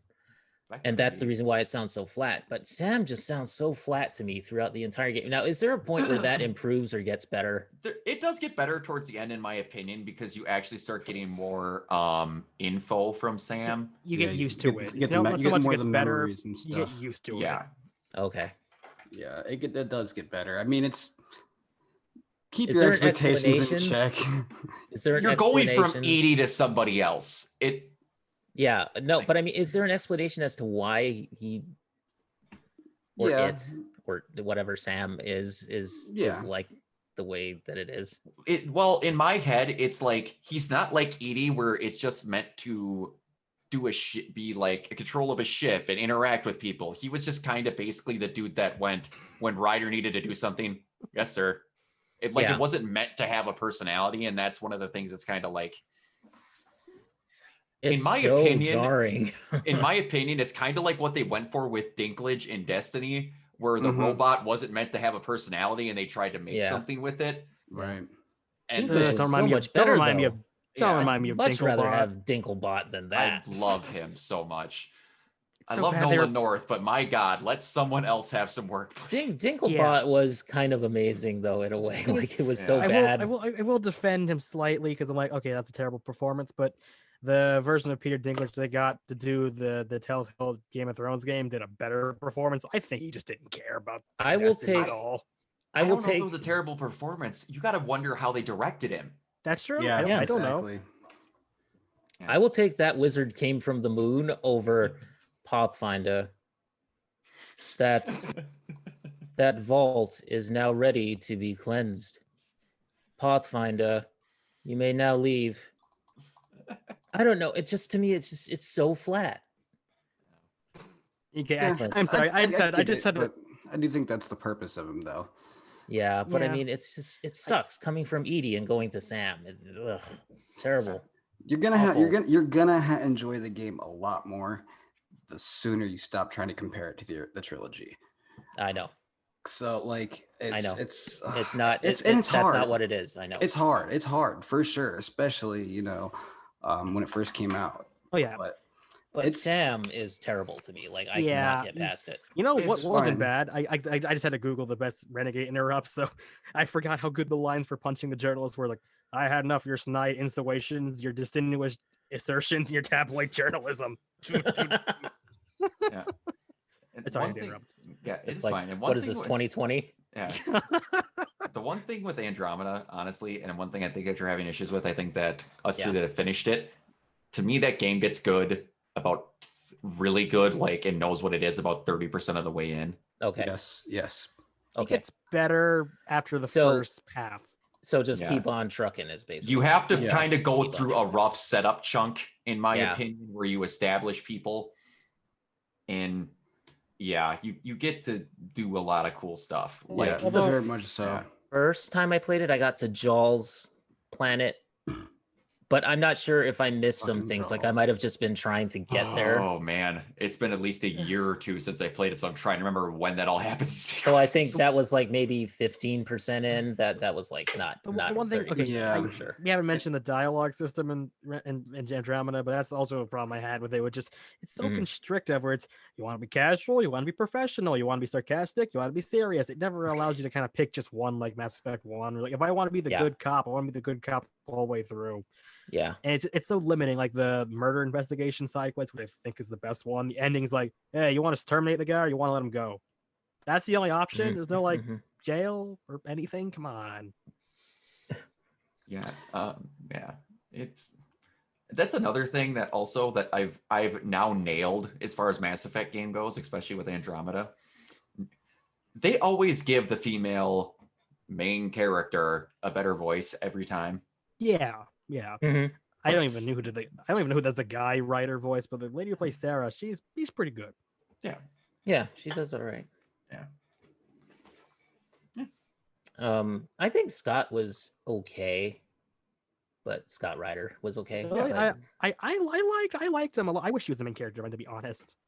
I love Clancy Brown. Or yeah, that's the dad. But I mean the brother. I was talking about the brother. like, Yes, I I don't thought he remember was his- just okay. Yeah. But yeah, I mean obviously Clancy Brown is Oh, yeah. awesome. That I should've love been his the main character. armor too. Yeah. Yeah. And he has a Badass good, armor. really good backstory where it's like, oh yes, I was a part of the first contact war, and then I did a legal experiment to save my wife, and then I'm out here. Like, this is Yeah. all great backstory. Why is it? Why? And the fact that in Andromeda, and that's one thing why like I will silently pray every day that it gets a sequel, because it had a system and a thing that none of the other games did. You got to have both female and male shepherd in the game at the same time. Yes, Mhm. that was a good idea. Yeah, that's I an mean, interesting. well, Ryder also, but it's like, and you also, spoiler alert, get to play as the other one for a little bit. See, that's Yeah. something Kinda where I was cool. like, if you like, okay, that's a spoiler, but that's okay. Yeah. Okay, cool. Hey, now that's something to look forward to. Actually, Yeah. that That's makes actually me a want to good play the game mission. more, honestly, because Yes. yeah, I do want to Yeah. actually play as Scott and just see what he's about. Yeah. But you know, I always thought that if they were to do this as a movie, which probably ain't gonna ever happen. It needs to be a TV show. Yeah, if they do Agreed, this as a agreed. live Mhm. action thing, as a series, what have you, I would love for there to be like two shepherds, like one male, one female, or two riders, or whatever it is that they decide to go with. I mean, just have like a male and female version Yep. of the characters, and just have them be the siblings or something, and they both have like really cool power. One's a biotic, and one is like a combat person, or Oh, you yeah. know, one uses tech powers, one uses biotic powers. Okay, we have this one thing we haven't mentioned before, and this I will Sure. totally give Andromeda this best gameplay of the series. Gun absolutely. controls and movement are insane. Yes. Oh yeah. Yeah. Oh yeah. Yeah, because that Mass Effect 1, The very, run button. very janky. Yeah. And it doesn't exactly have the best UI. Number 2, it's kind of like Gears of War, but a little bit slower. It's good. It's not great. 3 was the best until 4. It was the best. Yeah. And now that's like Andromeda. That's the best gameplay. The And only, the the only thing weapon that bothered me. customization's great. The only thing that bothered me was the lack of a dedicated cover button. It took Mhm. so long to get used Yeah. to. Yep. It took Mhm. so Yep. long to get used to. I'm too used to being Absolutely. cover based. Instead of being like cover or run, it's all jump, run, duck, side to Yep. side.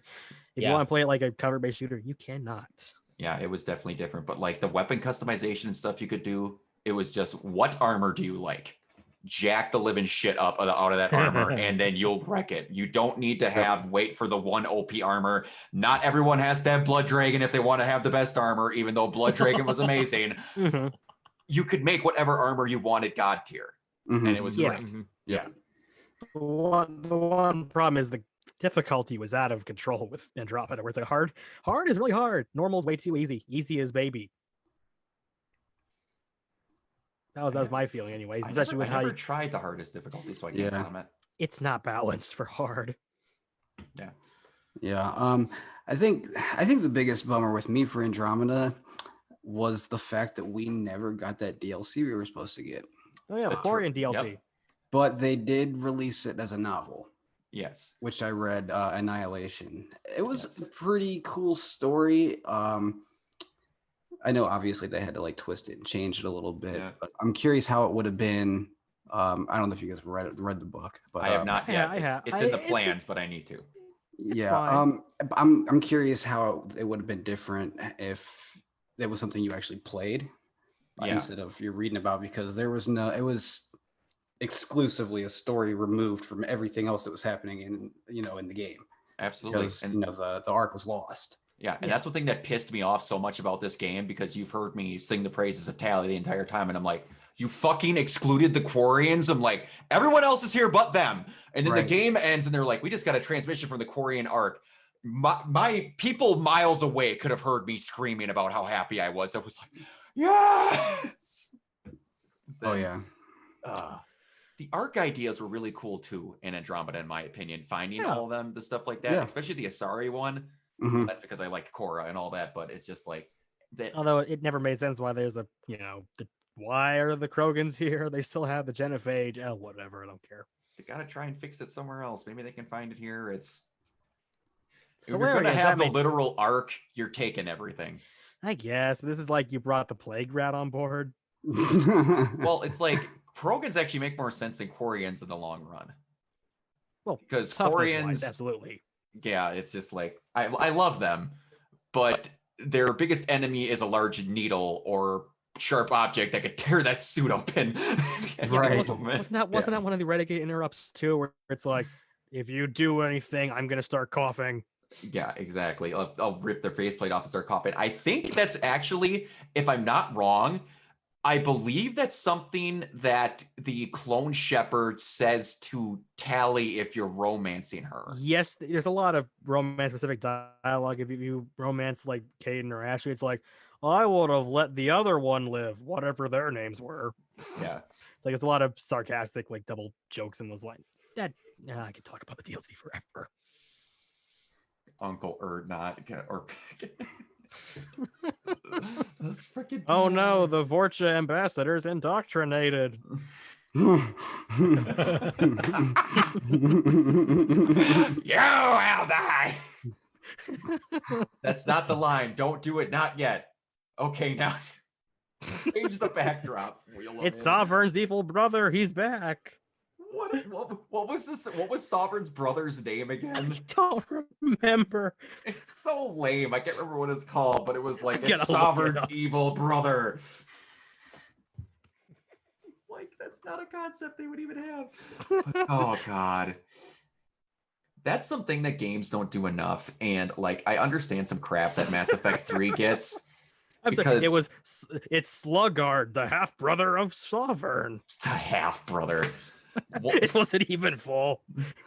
One thing that Mass Effect 3 gets, the one complaint I will give it, is it had a really weird setup.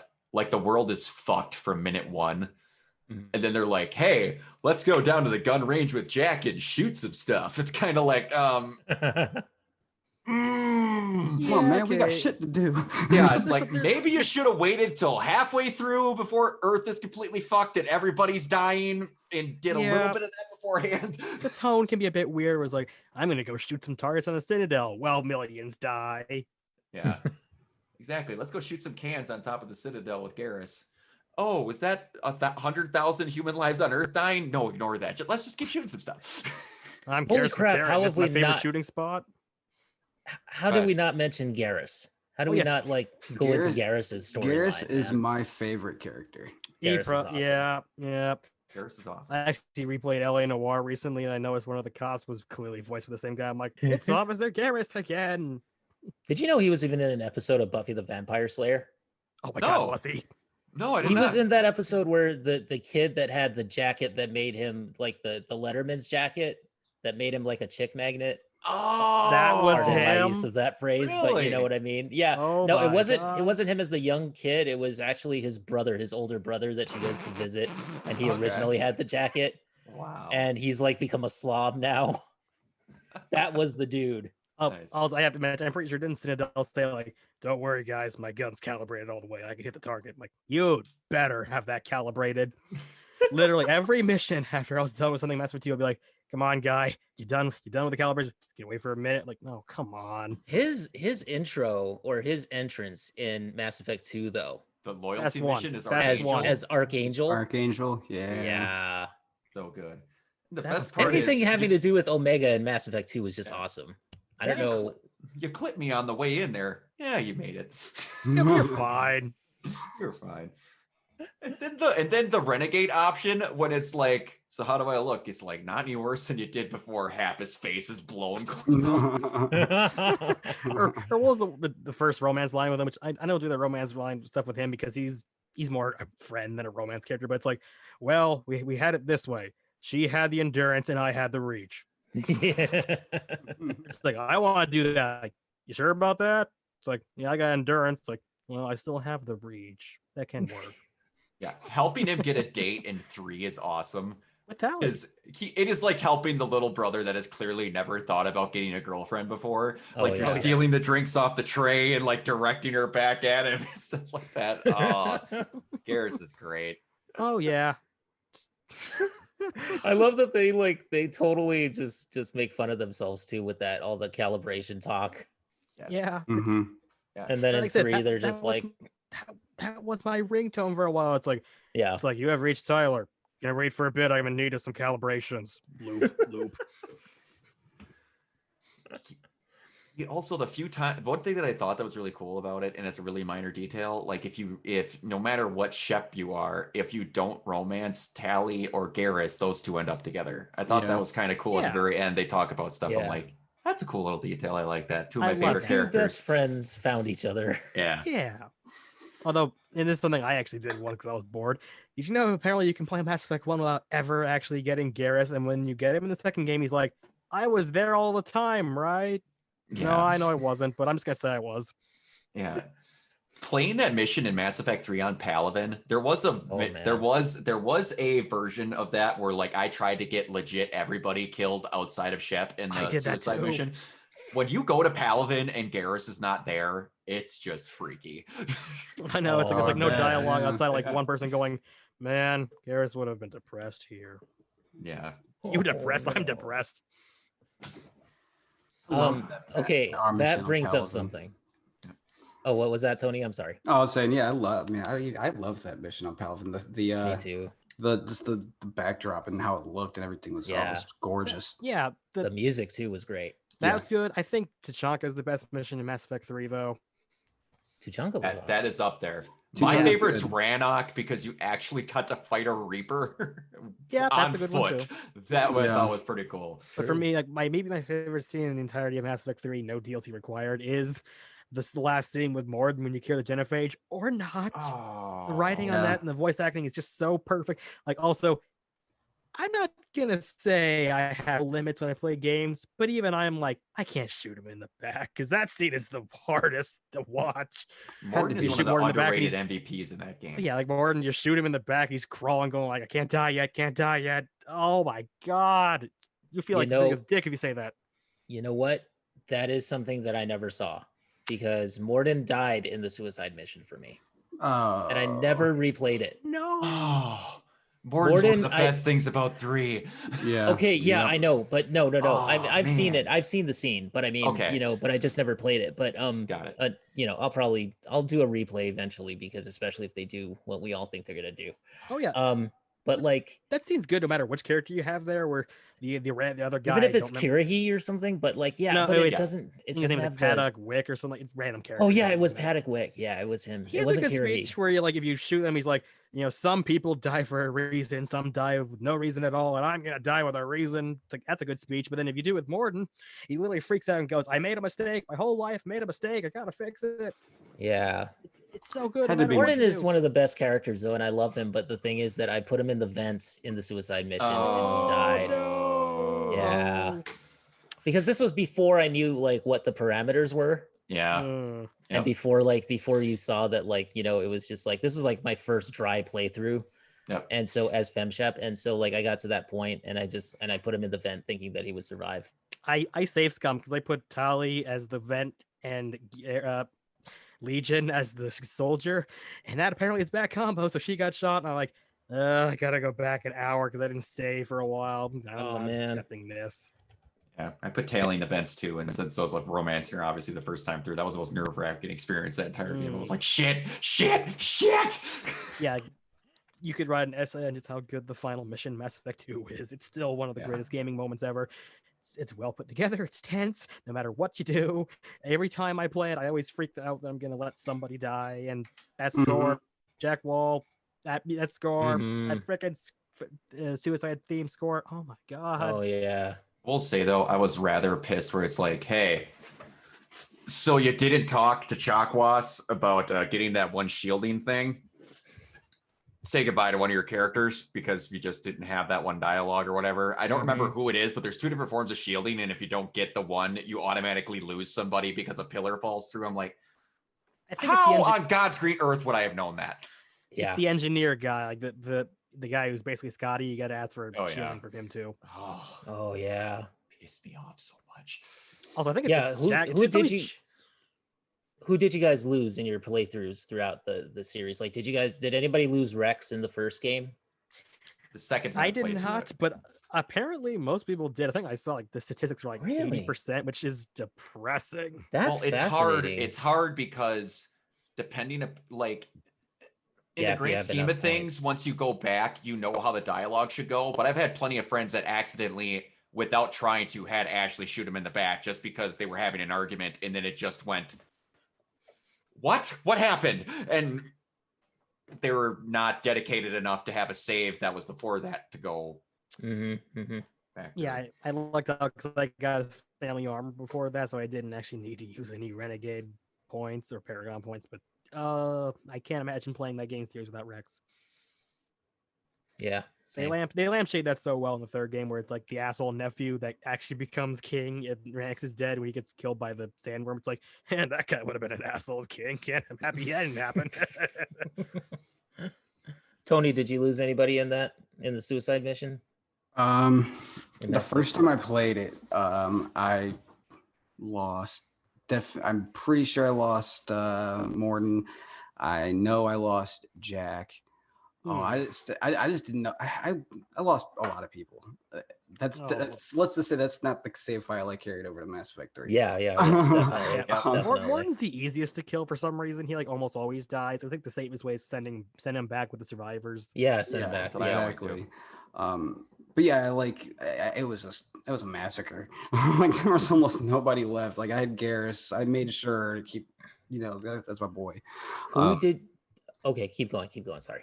And like, yeah, Jack died, and pretty sure Thane died. Yeah, it was just a massacre. But ever since then, I've made it a vow nobody ever gets left behind again. Yeah, because just my first go was just so bad that like I can't let anybody else go ever again. Yeah. I lost a good chunk too. Like Tally got carried away by the bugs when you had the force field. Oh my god! I'm not Kasumi. I mean, okay. I can't remember. I got somebody melted in the tubes the second time that I played because I did it correctly with Tally the first time. I fucked up as who should be your squad commander. I don't remember who it was, and then I had somebody die at the end when the platform collapses. I don't remember who it was though. I lost a ton of people. It was not good. Yeah, like I said, I basically just gave up after I lost Tally. I just respawned and I got it right the first time. Technically second time, but you're like, this is not canonical. Yeah, it's like this is the blooper reel. This did not happen. Also, there's actually a video on YouTube that I watch every so often where it's just called "Everyone Dies," and the comments are always great because the guy had like their Commander Shepard look like Mr. Clean, just like a bald guy with like, no eyebrows. The comments are great. It's like, if my Shepard looked like that, I'd die too. The best part about that is that you could even get Shepard killed at the end of that mission. You can. If no one survives, you die. Yeah. And that's then what happens? Imported. The game just goes credits. Then it's like, well, you never Reapers just go sucks to suck, bro. Even though they kind of imply it's like Joker versus the world now. Then all of a sudden Lance Archer comes out and just starts singing his song. Starts going, everybody dies. Yeah. Everybody hurts. So, okay, guys, did you lose? Who did you keep? Did you keep Samara or Morinth? Samara. Samara the first time. Mara. I think I Samara. kept Second playthrough, Morinth, I did more. actually. Oh, really? Yeah, Huh. I think I did. Huh. I mean, if you're into Goes with the vampire, renegade if thing. you're into vampire goth girls, I'm okay on Judge. Oh hell yeah, I am. I actually failed the Then why mission not to keep her, Yakshi? and that's why I got Samara the first time, because I failed to the dialogue options the first time in the bar. Oh, I yeah, never you- got you to can- the you can actual screw up. place.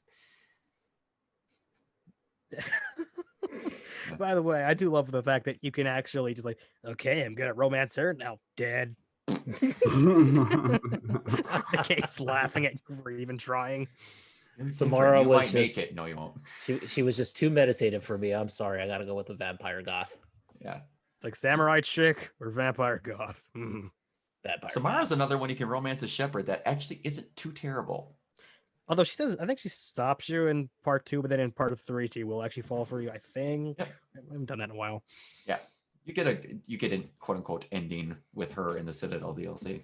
Yeah, which works. Also, I do love in the second game where the advertisements instantly go scan. Oh, we're gonna advertise directly to you now. It's like, have you ever tried to do college work? You have been 35 days dead, but we're gonna advertise you anyway. The idea, like, you currently in your bank account have 0 credits, but we can fix that. Or this is something I wasted too much time on. There's like a thing in the Citadel lowest level in part 2. There's like a machine that just advertises like soda for, I think, Solarians, and there's like 30 dialogue options with it. I still have that in my head. It's like, yo, you want to drink Tapari? It's the best drink there ever was. Don't drink Paragate. Tapari. It's in you right now. Yeah, I just imagining the Q&A people just thinking of random nonsense to put in there and like, we'll get this past the executives. Oh yeah. Did anybody actually get into modifying their apartment? Yeah, I did. A little bit. Okay. I think so. Yeah. Nice. Because I got to a point where there was like nothing else for you to spend credits on. So I was like, Yeah. Yeah, that is very true. You want to know the secret to making money? Dog fighting. Or really, was it Oh yeah, and 2 where you could have the what the heck were those things called? the Varen? Yeah. We're just like, I bet on that Varen. Oh, he died. Yeah, I'm gonna reload the save.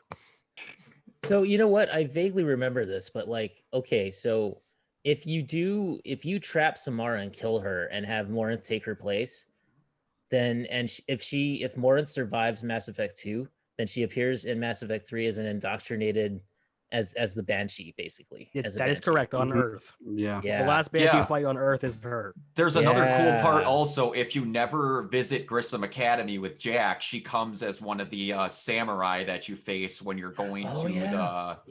the Elusive Man's base. I thought that Oh yeah, was that's right. Cronus. Also, if you sold Legion in Mass Effect 2, he's an enemy on the station as well. oh, nice. I did See, not know that's that. cool. That's one thing that this trilogy really got right, which was that like you had consequences to your actions, all except for, I guess you could say, the ending. Like for me, that didn't really work. But like for the most part in the games, I think that they did a really good job of that. Where like, you know, you can have even something as like Jack surviving and becoming like an enemy, or Morinth becoming the Banshee at the very end and stuff. And yeah, it's pretty comprehensive. Well, they do a what lot they of did there. callbacks. Like, who was the guy on the moon that was the asteroid that had the rockets propelling it towards that planet? And you had to shoot Balak. Balak. Like he comes back as the guy who is poisoning all the metagel receptors in the thing. I was just like, Yeah. really? That's But right. Like, you that was a for hell of a the- callback. And he yells at you for screwing up on the Arrival DLC. Exactly. Yeah. There's just Or if you did none of that and you meet him for the first time, he's like, hey man, I'm a Batarian terrorist. How are you doing? He's Yeah. really friendly to you. it's weird. They Yeah. get all those callbacks of this stuff where it's Or- like where you forget characters and then they Oh, come back and you're like, what callback. did they do with you? Best callback ever is that. I remember that loser guy who shows up in each game, Conrad. Yes, Conrad. Conrad. Oh, yeah. Yes. Oh my god. That character is great. Each game he comes back and he's even more pathetic. Yeah.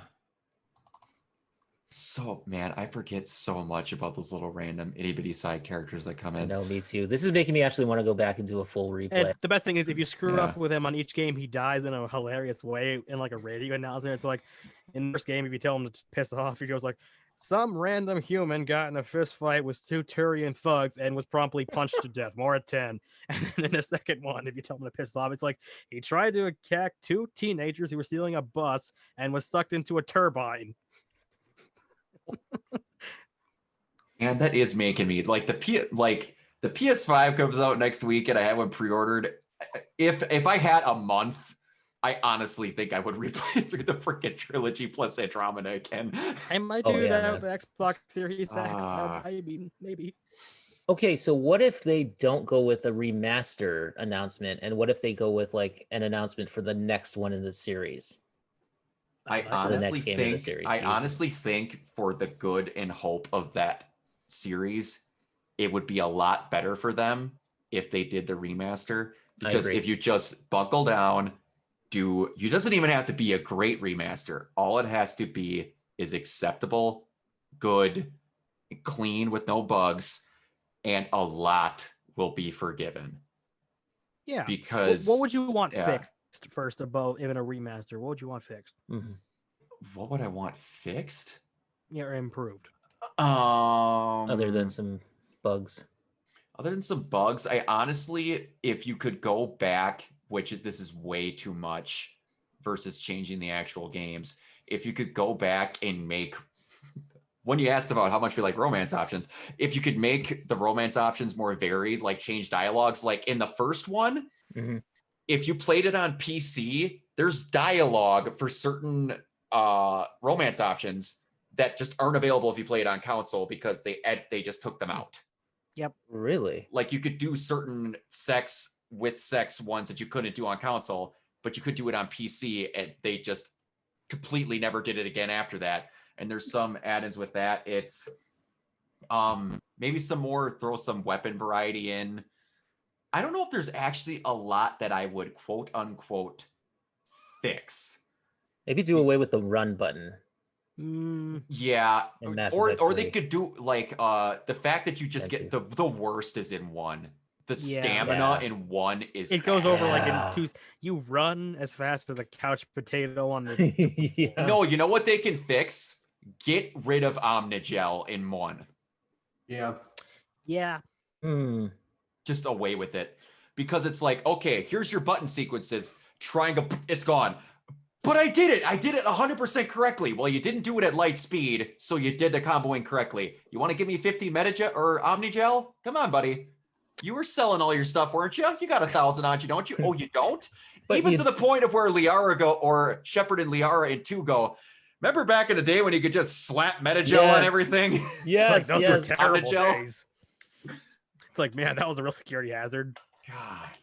Yeah, if you could get rid of Omnigel, I did love I'd that be they made happy, fun of it. man. The mini game on the PC is better, where it's just like move through the asteroid belt and done. That's better. That was, by the way, some of my favorite DLC with Liara was the Lair of the Shadow Broker. Yep. Oh, I'm pretty sure that was actually taken from the main game because it's almost too good to be DLC. I agree with you there. Yeah, but It also has just- another one of those I great thought that was sarcastic awesome. lines where it's like the rogue like Spectre, you got to shoot through like a human shield, and you shoot her in the leg, and it's like, oh, I had 3 kids. Like, quit complaining, you'll live. Yeah. You know, it's also what they could fix. But it was a cool Well, reunion. 2 before we get back. If you haven't ever, there's a bunch of cameras you can watch inside the Shadow Broker's base, which you get to see a lot of cool stuff. But also, how about in 2, we do what they did in 3, where you shoot one probe and then it just scans the planet. Yeah. Oh, Okay, you can Not change 5,000. Yeah, Yes, the yes. Oh my scanning. goodness. A lot of people didn't like the unknown world in Mass Effect 1, but I liked him a lot more than the probing mechanic in 2. The only highlight is if you probe Uranus and Edie calls your ass out. Yeah, it's just like, yes, yes. Like, I love really? Probe Uranus. I love Yeah, it. it's So like, really, much. Commander, She's just really? like, really? Really? It's just like Probing probing Uranus. Probing And they- Uranus. Yeah, they got the best version of it partially in 2, where you could like, you hit the planet. Oh, there's a mission there. In 3, it was like, here's your artifact. You did it once. Mhm. Oh, Yeah, okay. no. It's One gonna thing I happy would love medium. improved in a remaster is can the inventory be better in 3? Because trying to track missions is a real hell. Yeah, that was not good. Where it's like That's one thing that's vastly improved in Andromeda is your mission tracking. Although even the way he kept missions is so weird. It's just like Shepard is the nosiest bastard in the universe. Where it's just like, we gotta get the Prothean disc. It's like, huh? Go do that. It's like, here's a Prothean disc, sir. It's like, who the hell are you? Why'd you do this? I want to know. The inventory in 1 could be improved a little bit too. Like actually showing how different the weapons are, because it's kind of just like, that one does 96 damage versus 95. And it's kind of like, I have 75 sniper rifles at this point. Like, what? After you finish a mission, you have to replace those like a freaking iPhone. Yeah. Did you guys like the classless system in Andromeda as opposed to you being like just kind of locked to one class in the original trilogy? Cold. I like the fact I liked it because there's another thing we can fix. Hey, in Mass Effect 2, don't have the amount of weapons you can get locked to whatever class you have. Yeah, that's terrible. That was pretty awful. That was worst. It's like if you're anything but a soldier, guess what? You don't get a decent assault rifle.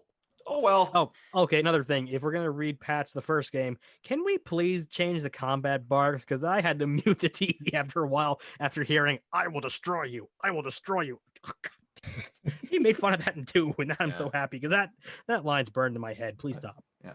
What you said, Keona, I liked that it was what you said. You literally like, here's your baby, make it whatever you want it. Yeah. It was cool. That was to me was the most bare bones. I like that you get strict in the other games where it's like, here's your class, you're gonna play it. Now it's kind of like for everybody that doesn't want to be that strict, you can do whatever. But the people that know what they want to be, they're gonna make it that anyway. I always end up being a biotic because I live for that biotic explosion sound. Yeah. Oh, it is good. Yeah. I don't know what it is about that sound, but I just love that sound ever since Mass Effect 3. Like, I wish that they had that in 2. Could they patch that into 2 if they do a remaster? Patch that into 2, and then the combat would be so much more satisfying. Yeah, absolutely. Just by virtue of a sound effect. Yeah. Do you guys think that much more with the remaster of 1 again? And we saying if because there's literally never been any physical proof that this thing exists. Although it should have already by all means for a long time. Absolutely. Do you think that they should do anything with the thermal clips? Yeah, that's the one lore thing that never made any sense. Yeah. Hey guys, to increase firepower, we're gonna add bullets instead of the energy rounds. What? Yeah. That never made any sense. They made fun of that in the Citadel DLC too, where it's like, man, that scientist was an idiot. Yeah. And it's like, I get that they wanted to come up with something cool and different, but I was so happy when you picked up in 2 and they're like, hey, there's a clip on the ground in that closet there. Go get it. I'm like, thank you, God. Thank you. Within 5 minutes, I was so happy. That was another line that they had Conrad lampshade in the third one, where it's like, hey, Commander Shepard, why is my gun overheating? Like, because we don't use energy shells anymore. We use bullets. Okay. That's stupid, but okay. Okay, the things I want changed, and this is a nitpick. Can you remaster Mass Effect 2 that you can make Miranda bisexual? God damn it. It's in the code. And that's also why apparently Caden was bisexual in the third game, because you could kind of cheat through a hack and actually kind of get the romance options if you were a guy. You can kind of do that with a cheat Mass Effect 2 with Miranda, so just make it official. Come on. It would work. All they'd have to do is change dialogue options. Yeah. That would be that hard to do. That's not hard to do. You can slightly edit that. I'm sure there's enough lines of Ivan Jafrowski saying she instead of he. Well, no, it wouldn't even be that. If they're honestly doing a remaster, you don't have to have someone come in to do that. You just got to go, hey, say those lines and send it to us. Mm-hmm. Yeah, that's it. Say it for your phone for all I care. Yeah. Yeah. We'll clean it in post. And I'm not saying because I want more lesbian here. I just think a romance between Femshep and her would actually really work well. I actually, one of the reasons why I stuck with Liara was because Allie Hillis. Yeah. Yeah. Yeah, she's a good voice actress. I don't like her in Lightning Returns, but that's because I just hate that game, period. But, she was good as Lightning up until that point, though. If it makes you feel better, I just hear Liara in that game. I don't think of anything else. So it's just her best roles, Liara. Do you guys remember, yeah, that's true. Do you guys remember, her when she was being interviewed during the launch party or the launch event thing that they had on YouTube or something, where Allie Hillis came out and they were like, so how do you feel about Mass Effect 3 launching? And she goes I'm hot with anticipation. Oh man, I'm always like, I love that woman. she's great. She knows exactly what she's playing in that. She knows what she's doing. Yeah, she gets so many good sarcastic quips. Where like, I won't tell you if my hair tentacles move. And also, it's like the first scene you see of her in Mass Effect 2 in that DLC where she's threatening to flay a person alive if she doesn't get the information she needs. I'm like, Yes. little girl, what happened to you I since was I like, saw you go last? Liara. Oh, if you want to have Do fun, it. play Mass Effect 1 where you rescue her last. Now that's a hoot. Oh, nice. You can do that, Oh, and she'll be like, dude. hello, on a person that is clearly a figment of my imagination who I have probably died from. How do you do? Yeah. Also, her line in I'm gonna get it wrong, but they talk about Azure in that DLC as well, where it's like, where is that located? On the lower half of the southernmost region or something like that. No, on the sorry body, the southernmost region in the Or it's like it's a word for a specific part of the anatomy. It's like, well, where is it? It's on the southern half side. It's like, that's not what I meant. So did I. Oh, The humor in these games, man. Like, I feel like that's what's missing from a lot of games nowadays is just like really off the wall snark. well, a lot of games don't care that much about dialogue anymore. That's true. No. Like, just give me a Call of Duty game where somebody is just a yuck up, you know? Yeah. Whiskey Tango Oxofoxtrot. We're gonna fight the terror bad guy. What would you change, Tony, if you could get anything? Pretty much just the typical generic stuff. Make Mass Effect 1 a little smoother. Make the inventory system a little more manageable. Definitely the metagel, like pretty much almost everything that everybody else has said, there's not a whole lot that I would personally actually change because these are my favorite games of all time. I'm pretty happy with how they are. Yeah, I wouldn't even ask for a graphical improvement because frankly, it still looks fine. Maybe the first one a little bit dated. First but one everything just else needs is a fine. little bit of cleaning. That's it. Right. Yeah. First lick of coat up, paint on it, and be all right. And texture. The texture like pops in every like 20 seconds. That one's kind of a man, problem. those texture load-ins were rough sometimes. Yeah. It's not Alpha Protocol bad, but it's getting there. Yeah. But yeah, not a whole lot. I'll tell you what, the remasters better have all the damn DLC.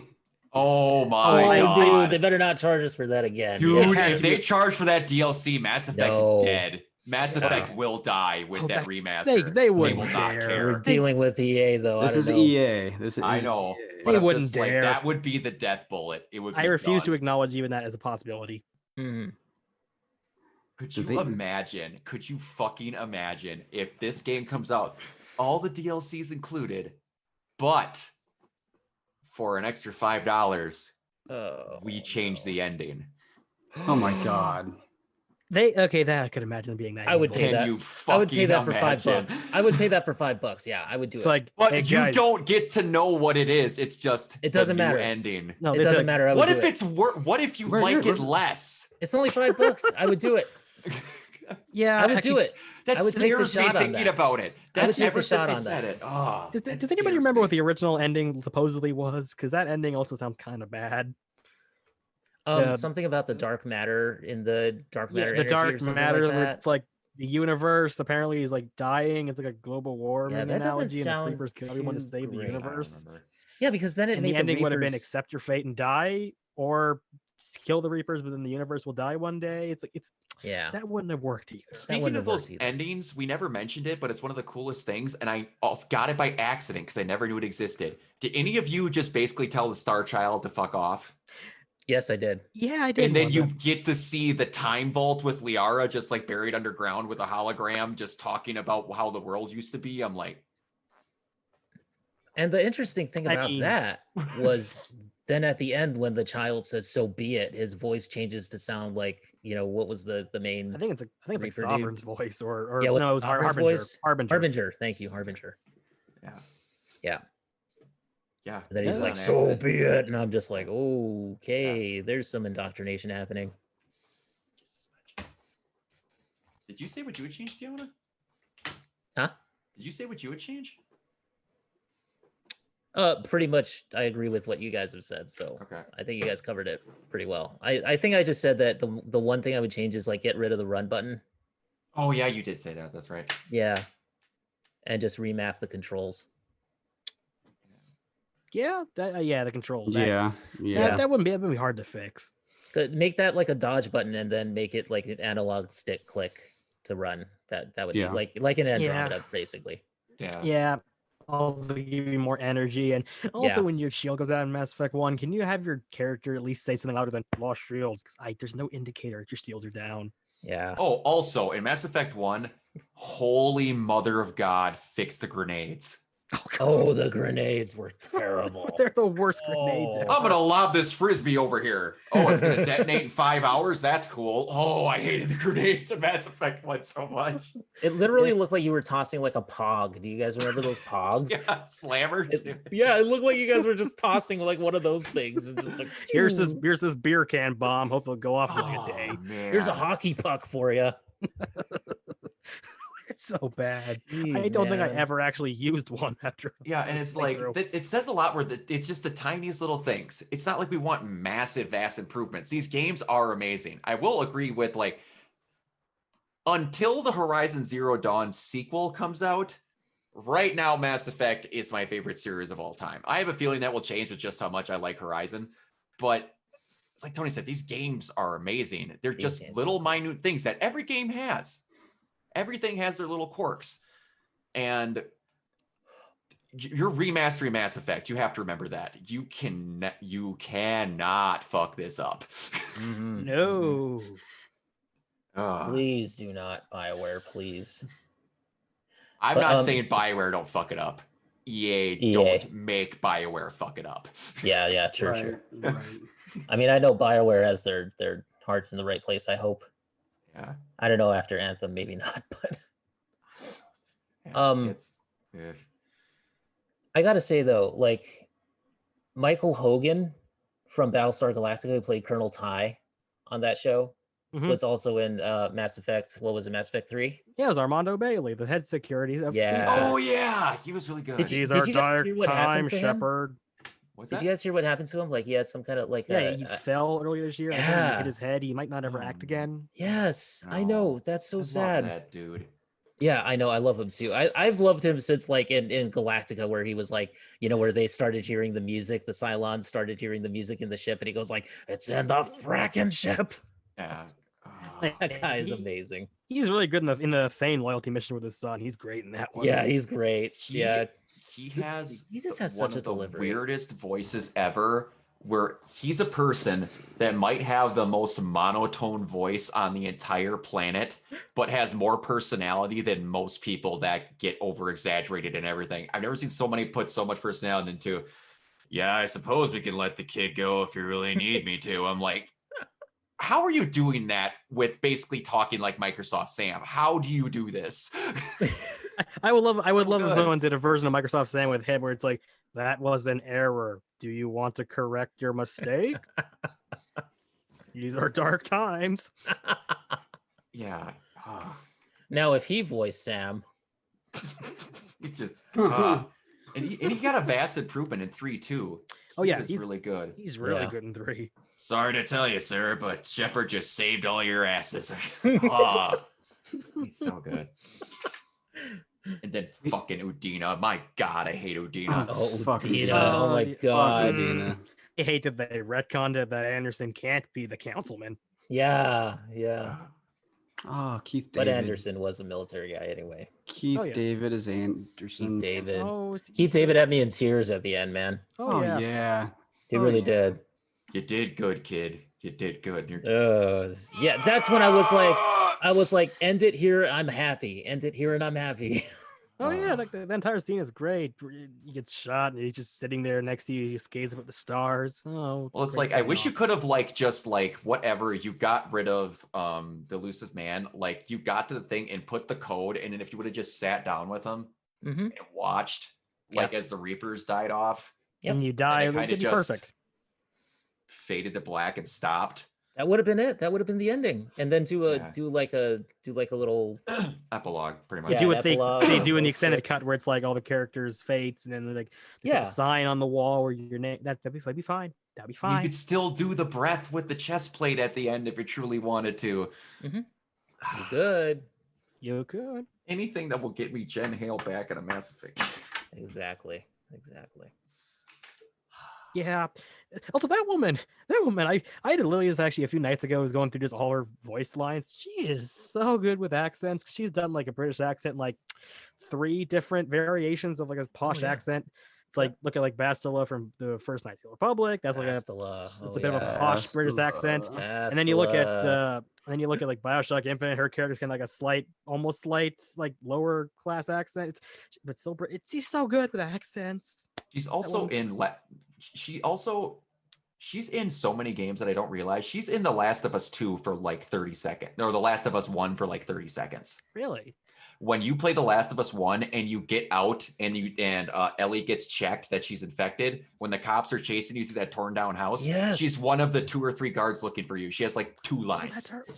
Huh. Oh man, I fell on my seat a couple seasons back on Rick and Morty when it's like the one alien, like that's Jen Hale.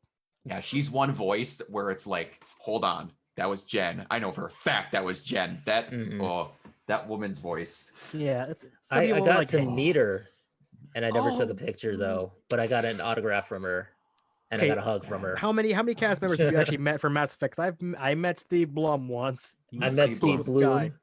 I've met Bloom. Jennifer Hale. Who else did I meet? Why am I blanking on her name? The lady who plays Jack. Courtney Taylor. Courtney Taylor, yeah. Courtney Taylor. Yeah, she's also a good voice actress. Yeah, she's I got really to meet good. DC Douglas, who plays Legion, so I got to meet him. Ooh. And I got him more for Wesker personally, but the fact he plays Legion helps a lot. Yeah, and then I got to meet we just mentioned him, Steve Bloom. I got to meet Steve Bloom. So, and I got his autograph as Erdnot Rex. Speaking of everybody, if you could go to, and this is a weird sidetrack, if you can go to an event that has Steve Bloom, he is the most dedicated voice actor on the entire planet. You'll go and like people will have their main 2 roles for what they're doing right now. Steve Bloom ain't like that. That man carries around like 8 to 10 totes and has a like 90-page binder and an assistant that goes, okay, which one of his 900 roles do you like? That one? All right, give me about 5 seconds. And they'll just pile through shit and to make sure you get the one you want. Oh my God, he's you're so right. cool. I remember went up to his table. It was just like, here's one of everything. Instead of having like 20 of one character, it's like, oh my God. He also gives voice acting lessons online. He does, Yeah. I know. Yeah, he does. He's really and, cool. and he's also big in the voice acting union, which is, or well, wants to be a union, but great guy, just a great guy. I talked with him for like 5 minutes, and he was. I remember, I think an assistant's like, "Gotta go to take the line." He's like, "Nah, that's fine. Take as long as you want." Such a cool guy. So true, man. It's so true. He's just the best. I was reading through Jennifer Hale here. She is a voice in Rise of Skywalker. Was she? What? She was Ayla Sakura. Yeah. Oh my Really? God! You're right. Yeah. That's awesome. Because in the Clone Wars. Oh my God! Holy crap! Yeah. That's right. Nice. Yep. She was one of the vocal cameos. Yep. During Rey's scene where everybody's talking to her. She might be my favorite character in that movie then. Who's my favorite? I'm gonna answer that question now in the future. What was your favorite Rise of Skywalker character? Jen Hale. Who? It's like you'll know. If you know, you know. Jen Hale would be a good Jedi name, by the way. Yes, you could just have her in there as Jen Hale. That's one thing also with Mass Effect that I can't remember who the one of the creative directors or the writers talked about how for Mass Effect they just have a binder in the studio of cool names.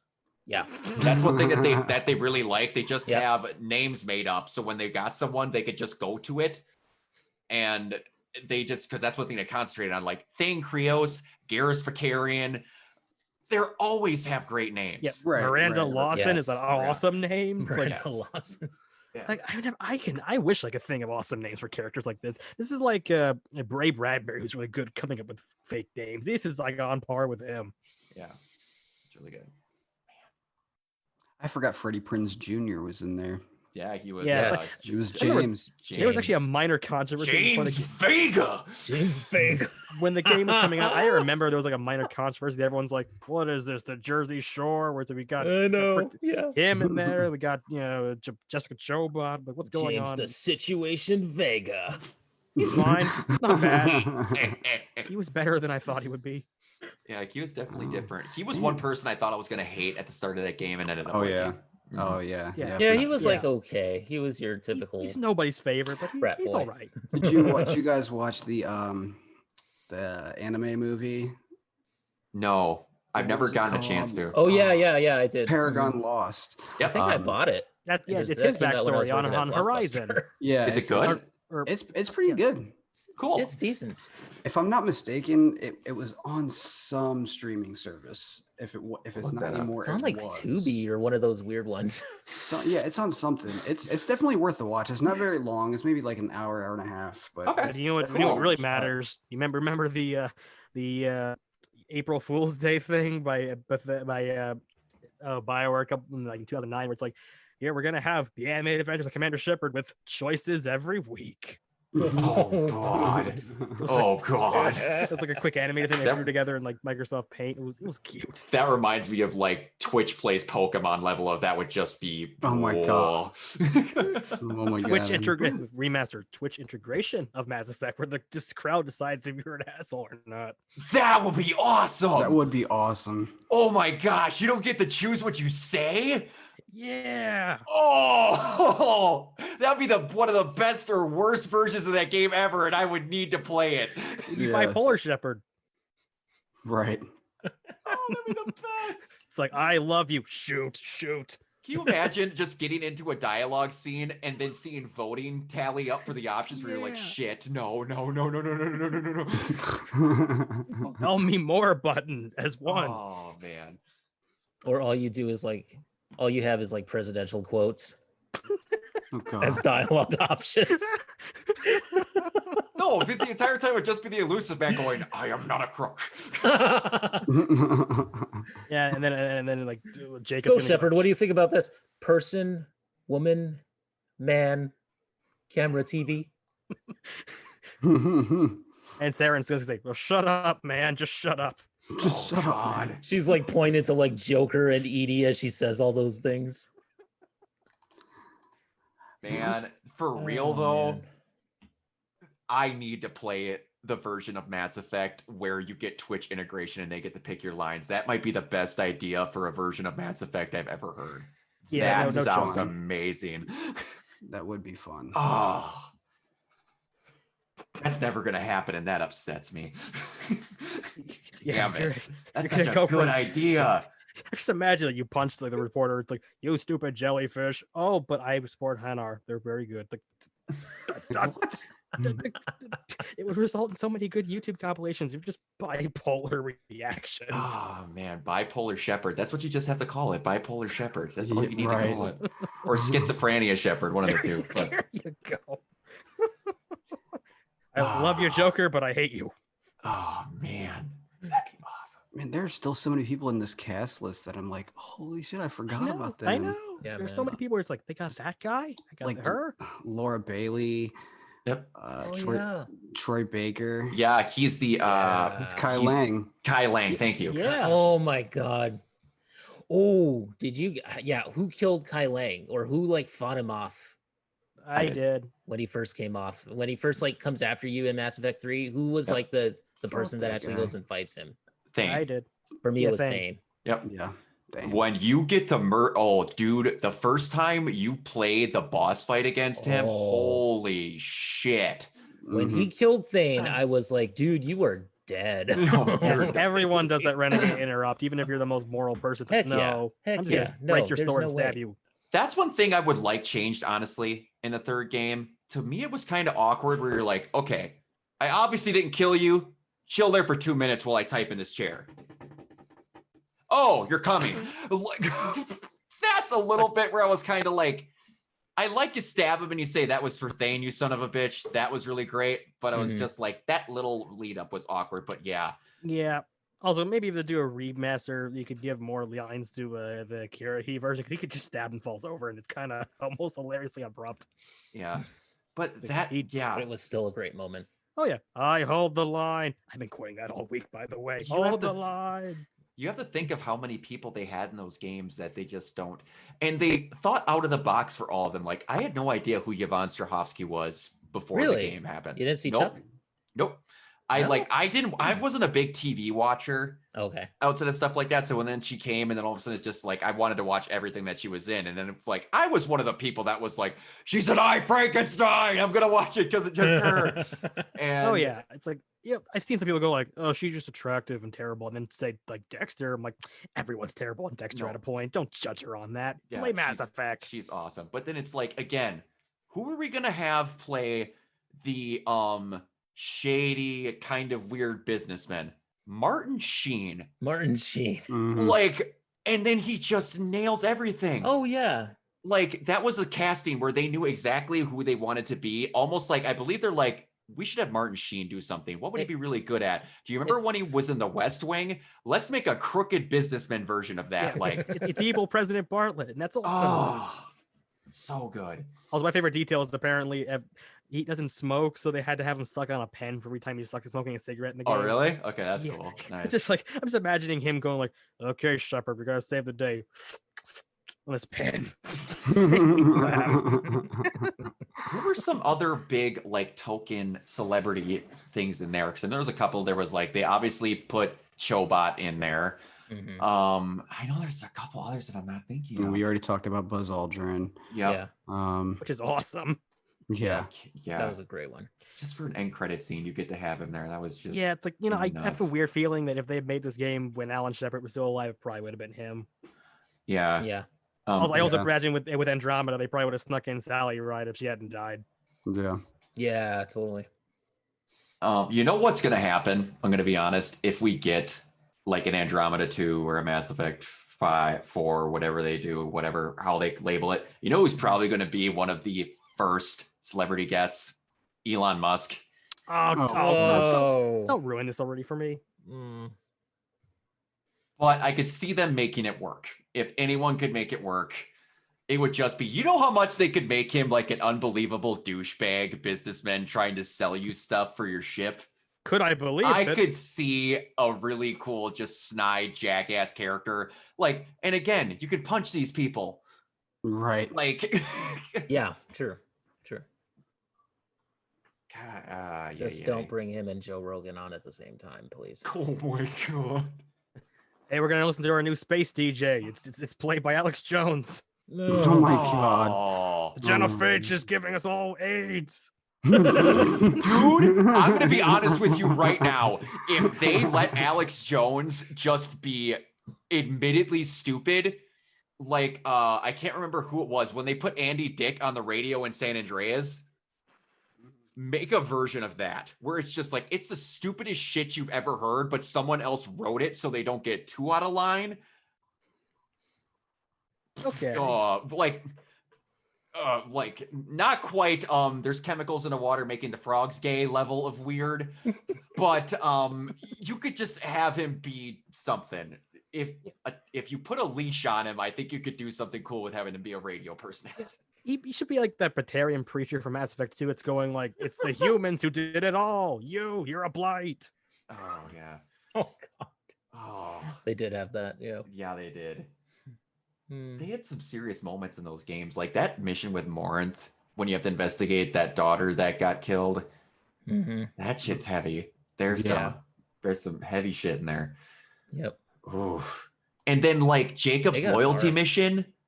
Yeah. Oh my god, with his dad. On the, Yeah. I never cared for the character, but that one's a good one. weird. Yeah, that was messed What his up. father was doing? Oh my god. Yeah. That was like Oh. something out of Galactica, honestly. Oh, That was- yeah, the cheater, because you know who plays his dad, right? He's not a celebrity, but to most people, but to me, he is. Who That plays was his dad? Dave Fennoy. That was Lee from Oh The yeah, Walking Dave Dead. Fennoy. Yeah. Oh. That's right. Yep. Yep, you're right. Man. They got everybody in this game. Well, it's after a while. You can easily put like 150 hours in each one of these games to do everything. You're gonna Mhm. run into a lot of stuff. Mhm. Oh, there's a celebrity we forgot. Adam Baldwin was in the game. Oh yeah, that's right. That was He Tali's friend, was. Cal He's Rieger. Cal Rieger. Oh yeah, the one that gets Yeah. his shielding pierced when They you're had- trying to get the tally. They actually had quite a few Firefly people in there, Man, like actors from Firefly. he has one of my favorite lines in any medium. You got the chain of command. It's the chain I beat you with until you understand what the command is. Oh, I love him so much. I mean, he's good for that type of role. He is, Yeah. I forgot that was him. He's only Yeah, there for so Cal Rieger, little. oh my God. Cal Rieger. Shorea Agdashlu as I'm forgetting her. Damn it, man! It's been so long since I played these games, Well, but like, Here's our guessing game. What was the situation? We'll see if we can nail her. Probably. it was Tally's. She was one of the Quarians. It was Tally's loyalty mission. It Is was it Admiral on the, Z or Admiral Zor Z? yeah, Like, something like that. Zor. Wait, hold on. I'm gonna find out. Or was that Admiral- Claudia Black's character? Yeah, it might have been Claudia Black also, but I'm gonna try. Is it like her and mom or see. aunt, I think, maybe? I can't. One of the council people? Something like that. Darazin. Man, I wanted to say Admiral Admiral. Shalaran Vastande. Okay. Shalaran. Okay, Yeah, got it. Shalaran. Okay. I don't remember like her name specifically, but I I think remember she was that the nice voice. one in the Tali mission. She was the it's nice like- one. Yeah. Yeah, and then She has Claudia that Black's voice the that's very, asshole like- one, and then Claudia Black's the asshole one. Yeah. Yep. She's But the one Claudia that Black. makes sure that Shepard gets to speak to defend Tali. Mhm. That's right. Yep. That's right. Although this isn't a celebrity thing, this has just always bothered me. Please tell me that the Bioware people have never seen any of the Evil Dead movies, because naming their female character Ashley Williams was so confusing to me. Yeah, that was different. She has the most normal name in that entire series. Yeah, but She then does. if you're an Evil Dead fan, it's like that's Bruce Campbell's character. She even talks about boomsticks if you put her on Varmire. Yeah, that is different. It's so weird. If also Maybe that she's- was a nod. Yeah, I believe her. Also, I believe the actress that plays her's name is Kimberly Williams, Yeah, I think so. Kimberly Williams. Yeah, I think so. I think you're because right. she's also the woman that plays Oracle in Arkham Origins, or not in Arkham Asylum and Arkham City. Yeah. Kimberly Brooks. Kimberly Brooks. I'm sorry. There we go. Kimberly Brooks. I think She's really you're good. right. She's a good voice actress. I just never cared for that. I think she's character. also I think she's also Batgirl in Injustice: Gods Among Us, if I'm not wrong. Yeah, I think so. I think so. I think you're right. Yeah. I The love. voice- I It's Kimberly really good. Brooks is really good. as I'm a looking at voice actress. Wikipedia, and apparently the first thing that popped up was she was one of the. I'm not sure you remember this, but from the Scooby Doo direct-to-video sequel, she was one of the Hex Girls. That's taking me way back. Oh, man. I'm not getting into that weird memory. Yeah. Yeah, that cast is nuts. They basically had every heavy hitter. Because was Nolan North in it? Am I blanking? I'm sure he is. I'm sure he has was. to be. Yeah. He's in everything. Yeah, I I'm forgot just he- trying to think Really who he is. played, because they obviously had Troy Baker, Laura Bailey, Jen Hale, DC Douglas. Did they have oh man, he plays Aaron. No, oh no, it's not Mark Meir. It's the other guy that's oh no. His name starts with an M. Matt Mercer. Mercer. Oh, Is he someone in there? I think he's in there. Also, I double check. Yeah, Kimberly Brooks was Barbara Gordon in all the Batman games. Mhm. She's also in the game that's my nickname. She also was in BioShock Infinite. Oh, nice. She's a great voice actress. That really bugs me. I have to know if Nope. Nolan North is in Nolan Mass North, Effect or- he's not in Mass Effect at all. Wow. Really? What? How That's the crazy. hell? How? That was Yeah. one of the big ones that they don't have. Wow. They have everybody else, like Laura I Bailey's in figured- there, Steve Blum. I figured that he would at least been in Andromeda. Yeah. I'm gonna horribly mispronounce the name of that. Dang. Like Keith Subajek, the guy who plays Harbinger. I can't Keith remember. Zarabachka? That's Or how do you say his last Zarabachka? name? I I've never think. gotten I don't his name know. right. Something like that. Dang. They really never had Nolan North in Mass Effect. That is crazy. The guy who played Ethan Rain on Buffy was Zaid. Oh, Zaid Masani? Yeah, Was Fred Tessero? Was he in there somewhere? He has that's to pretty be. cool. come on, Shepard, we gotta go take care of that. Yeah, man, Robin Sachs, he was And- awesome. And He Thomas passed Kane, was away, he in Mass sadly. Effect somewhere? I don't really. He has to be in there somewhere too. Not a very big fan of Zaid. He was Really? kind of No, just but there. I mean, like, just the fact that like the actor was in. Yeah, he was in, for he was sure. in Buffy. His Guys, the only loyalty public- mission felt very tacked on. Yeah, Yeah. It is. It's cheesy fun when he burns the guy alive. Fraud, you son of a bitch. Yeah. I did kind of like that. I like his intro when he's interrogating that guy and he just shoots him in the leg. All right, I'll see you on the ship. I'm like, that was kind of cool. It's like, Yeah. eh. Yeah, He's I just feel like he didn't really do much in that. Mass was, like, Effect his 3, thing. he's Mhm. also pretty good too in the Volus mission. Yeah, he's a lot better in 3. He still doesn't Yeah. get to do a whole lot, but he's better. Probably because he realized he was dying at the time. Like, better put in one last good performance. Yeah. He Yeah. was also in Knights of the Republic 1. He was the admiral. Yeah. Oh, okay.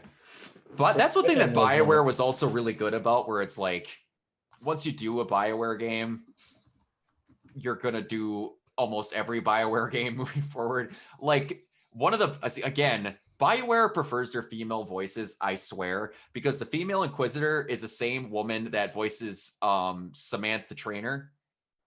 Oh, really? Oh. And she's awesome. She has a very heavy Irish sounding voice that you do for her, and she's so good. And then she has like a posh London accent in Mass Effect 3, which is Yeah. kind of cute. Yeah. Also, her romance is actually pretty good, despite it being kind of brief. That also, like, I get they weren't trying to be Alien Sex Simulator, but it's like, we're gonna fully clothed make out in the shower. It's gonna be steamy. Like, that was the most where it's like, yeah, we're not gonna commit to a sex scene with her. I'm like, I get that, but that looked really weird. We're gonna play chess and then get all hot and bothered. And that also and felt make really out like, fully okay, clothed we in the tried- shower. Yes, it goes from pawn sacrifice to Catholic schoolgirls in trouble pretty quick. Yeah, and her romance is done in like, you could finish a romance in like 10 minutes. Mhm. It takes no time. Honestly, I made a mistake the first time I played Mass Effect 3. I was doing all the positive things, and then it just goes click romance. I'm like, whoa! I didn't even mean to do that. Whoa, that was quick. But yeah, the part with the freaking toothbrush with her is great. There's also a cute one where it's like her with like the space, whatever the freaking like destroyer game is in the arcade. Oh, yeah. If you romance there, you're yelling like, if you don't win this game, you're not gonna have shower privileges. Dun-dun-dun-dun. Oh yeah, that's true.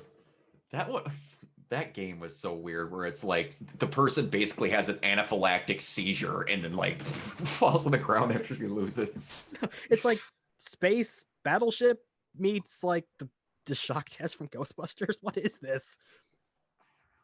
But Also, I love how they lampshade the fact there's a Tower of Hanoi in there. It's like, not playing that. That puzzle was the worst in Mass Effect 1. yeah, but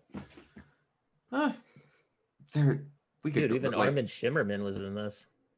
like how this Yeah, has he just was. evolved into us looking at the cast list. Dr. Nefarious is in the house, or Andrew Yeah, man. Ryan, if you're that guy too. Yuri Lowenthal. He's in everything. He's in Literally- everything. You're Literally. the man. Oh, he's awesome. But if he's not in a game, I'm like shocked he's not. That's my Yeah. Peter Parker. Mhm. That's like That's the my best- Peter Parker and my Simone from Gurren Lagann. That boy does all the good. Yeah, my old feeling is if Steve Blum's not in your game, then I think you may have done something wrong. Can I just say Yeah. that my favorite Quarian ship name is Quib Quib? Oh, you even make fun of that guy where it's like, what type of name is Quib Quib? It's like, hey, there's never been a more proud ship than the Quib Quib. Quib Quib. Admiral Zol Chorus Voss Quib Quib. That guy has a decent sized role in the third game. Voss Quib Quib. God. He brought back a joke character and made him important. Oh man. Oh man, Mass Effect, dude. What It's- would we do without this? Okay, Although I so do prefer I prefer Tally's name when it was Naraya, not Normandy. Yeah. I don't know. yeah, I'm one of Voss those Normandy. people that preferred it, but I'm different. Yeah. Yeah, I can understand. Well, she was part of the Normandy. So, by the way, Garrus's was. whole thing when you take that group pick at the end of Citadel, where he's like, she's like, everybody say Normandy. He's like Normandy. Actually, the best of Zaid is definitely when he's talking and going, we could put like a landmine or something in front of the front door, or turn like the hot water into lava. When him and Grunt are like denying guests or not to come in. Nope, get out of here. Get out. This is fun. Thanks for inviting me. Yeah, they even gave him some good moments too, which I appreciated. Oh, Thane's goodbye though was Uh, the most heartbreaking thing. What? Why was that the prayer sun and directed at everything. him? It wasn't a prayer for him. It was a prayer for you. Yeah. Oh. even the minor things, like if you pick the space background, you finally get a conversation with your character's mom, and it's a really nice, sweet scene. Like, Citadel had everything. Oh, and the silent pistol, the best gun in the whole series is that stupid James Bond silent pistol. You get it only in that DLC. That was weird. I know, but it's the best. It one shots everything. It's ridiculous. Yeah. Some of the silenced version is more powerful than the base version. I don't get it. Did we already mention? Did we mention Morden singing the "I am the very model of a scientist Solarian"? Yeah, not yet, but it's great. The Solarian. Yes. That's so great. It's played again. That's played for last in the second game, but in the third game, it's like the emotional climax of the game. And also, his favorite line, it had to be me. Someone else would have got it wrong. I'm like, The gut punch every time. yeah. And then it's just like, it doesn't Rex, if I'm correct me if I'm wrong, he's like, yeah, if we have a kid, she wants to name it Morden. Yeah. It's like, I don't approve. But it's whatever. Oh, man. So doesn't he have when he's talking to Eve, wasn't it seem like a comment like, yes, the sexual makeup of the Turian is, the Quarogan is very interesting. He just has like the weirdest look on his face. And he also has a scene where he basically talks about where Morden has to take a scalpel to his dick, and it's the most like weirdest dialogue option ever, but it's awesome. It's just he's like, you're not getting near me with a scalpel ever again. No, the best thing is in the any romance of a character who's not a human in Mass Effect 2, he has to be like your sex counselor. No, the best with that ever is during the Citadel DLC when you're just leaning up against the thing talking with James Vega. He's like, so I gotta know, does Tally have, I mean, when you're getting into it, is she, what are you trying to talk? You know what? Never mind. I don't need to know. Get your face. Yeah, but anyway. Well, guys, since we're winding down here, so or the last one I'll mention, which was if you finish the grunt mission, if you kill the Dresser Maw, where it's yes, he has received 200 breeding requests. Shepard has 3.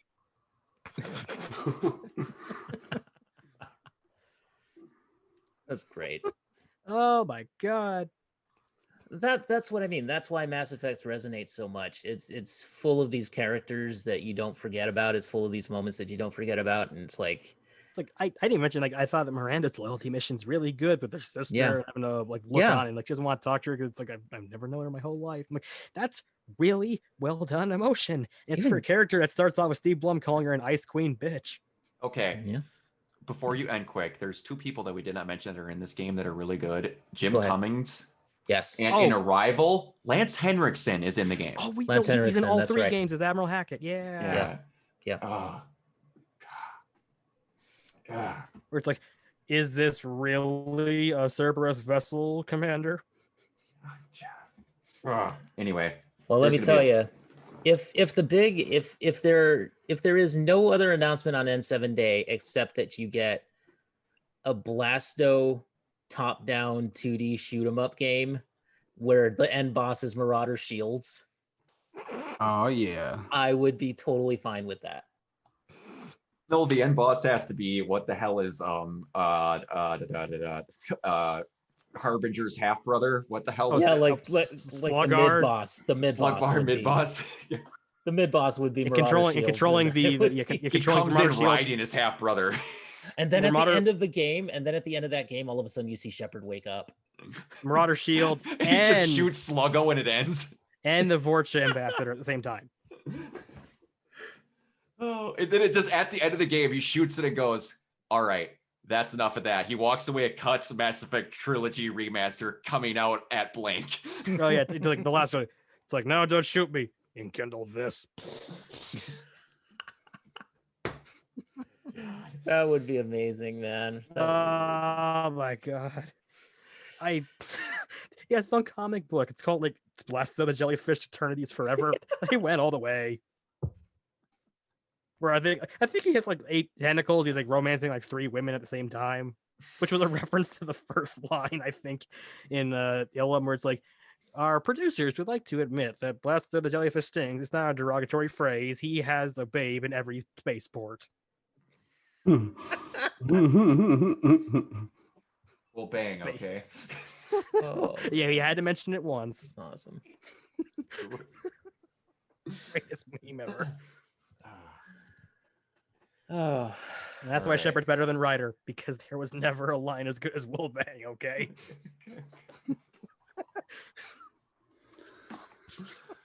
Well, well. All right, guys. So, thank you for sharing all your Mass Effect memories tonight, and that was a good show, man. I think we'll probably have this up on hopefully on N7 Day, and if there's an update to be talked about, I'll record a little intro about it, and please hopefully do. Oh, yeah. hopefully something good will for sure. will 'Cause happen on don't November forget, 7th. yeah, don't forget there is going to be that panel of all the voice actors Oh, yeah. on Saturday. Oh, that's right. Yep. Yeah. Yeah. Yes, yeah. Best case scenario, remaster Hmm. the series. Middle case scenario, Blasto the video game. 3, Mako Simulator 2020. Oh my god. Revenge of Marauder Shields. We're just on that stupid bouncy thing going all the way across the universe. And, oh, you gotta fight Marauder Shields at the end. The indoctrination theory is real. I'd be like, oh. Worst case scenario, new game centering on Conrad Werner. I would actually like that. Oh. You just No, go around thank begging you. people for help and they tell you to piss off. Mass Effect, the Mass Effect trilogy remaster from Conrad's perspective. Oh my god. It's like your dialogue options: politely ask, beg, cry, interrupt is just grab yourself. Oh well. Oh man. All right, guys. So It has been fun. Oh, it's yeah. been a been blast. good. Yeah, man. All right. Tony, where can everybody find you online? Everyone can find me at Twan Center, TwanSinner on Facebook, Twitch, Instagram, Twitter, all that good shit. Same thing everywhere. Awesome. You gonna get your Xbox Series X this week? That's the Hopefully. hope, right? Hopefully. I have a whole debacle going on with my shipping. What did Yeah. you get? You're still dealing with that? Oh yeah, No. Microsoft Oh. refuses to. They won't change it. I have to go through the. That sucks. I have to go through the Ugh. carrier, and I haven't even got a tracking number yet. But they did charge me on Monday finally, Ugh. so At least you it's know what getting exists. closer. Right. At least I know that the pre-order's there. Damn, dude, that sucks. I think Hope I'm gonna that get an gets figured out. Xbox first before I get a PS5. Honestly, I think I switch probably get teams. Xbox One or Xbox Series. Okay, Yeah. Microsoft, please get a better name next time. The Xbox Series X. Oh, you don't like XX? The XX. I can't wait for the Xbox Series X model, the XXX model. Never say never. All right, Tyler, where can everybody find you online? Everyone can follow me on Twitter. I'm BioWD. I am constantly in the Facebook group talking about things, and I have my own personal YouTube channel called Debunk File, where I talk about history mysteries. And my biggest project, maybe of my entire life, comes out in November. This in about 3 weeks. I'll be talking Awesome. about that one a lot sooner. Very, Awesome, very cool. man. Yeah, it's about pirates, not space pirates, but pirates. Pirates are cool. Yeah, Space That's or not. cool. All right, and Brock. You can find me everywhere at Organoid Zero, mostly on Twitch. But recently, I've been doing a thing called Fresh Takes with Michael K, which we just ramrodded through Gurren Lagann. We just recorded the last episode of the series review last night, so it's already done. Oh man. And Keona has been nice enough to also let me be uploading it up on the site. So we'll be doing that for a while. We've already got stuff lined up. Me and that kid are going to have a year of a year of content almost ready for that series in no time. It's kind of shocking, but yeah, everywhere at Organoid Zero. Nice. All right, guys, you can find us at renegadepopculture.com, also on Twitter and Facebook at renpopculture, REN Pop Culture. You can find me on Instagram, Neoplasmic24. And that's about it, guys. So this has been a special edition of the Renegade Arcade, the Mass Effect N7 Day 2020 retrospective. Hopefully we get some news in a couple of days. We're recording this on November 5th. I will update it if anything happens, and we'll let you guys know at the top of the episode. All right, guys. Peace out. Happy N7 Day. See ya. Kill us alive. Kira Sarai.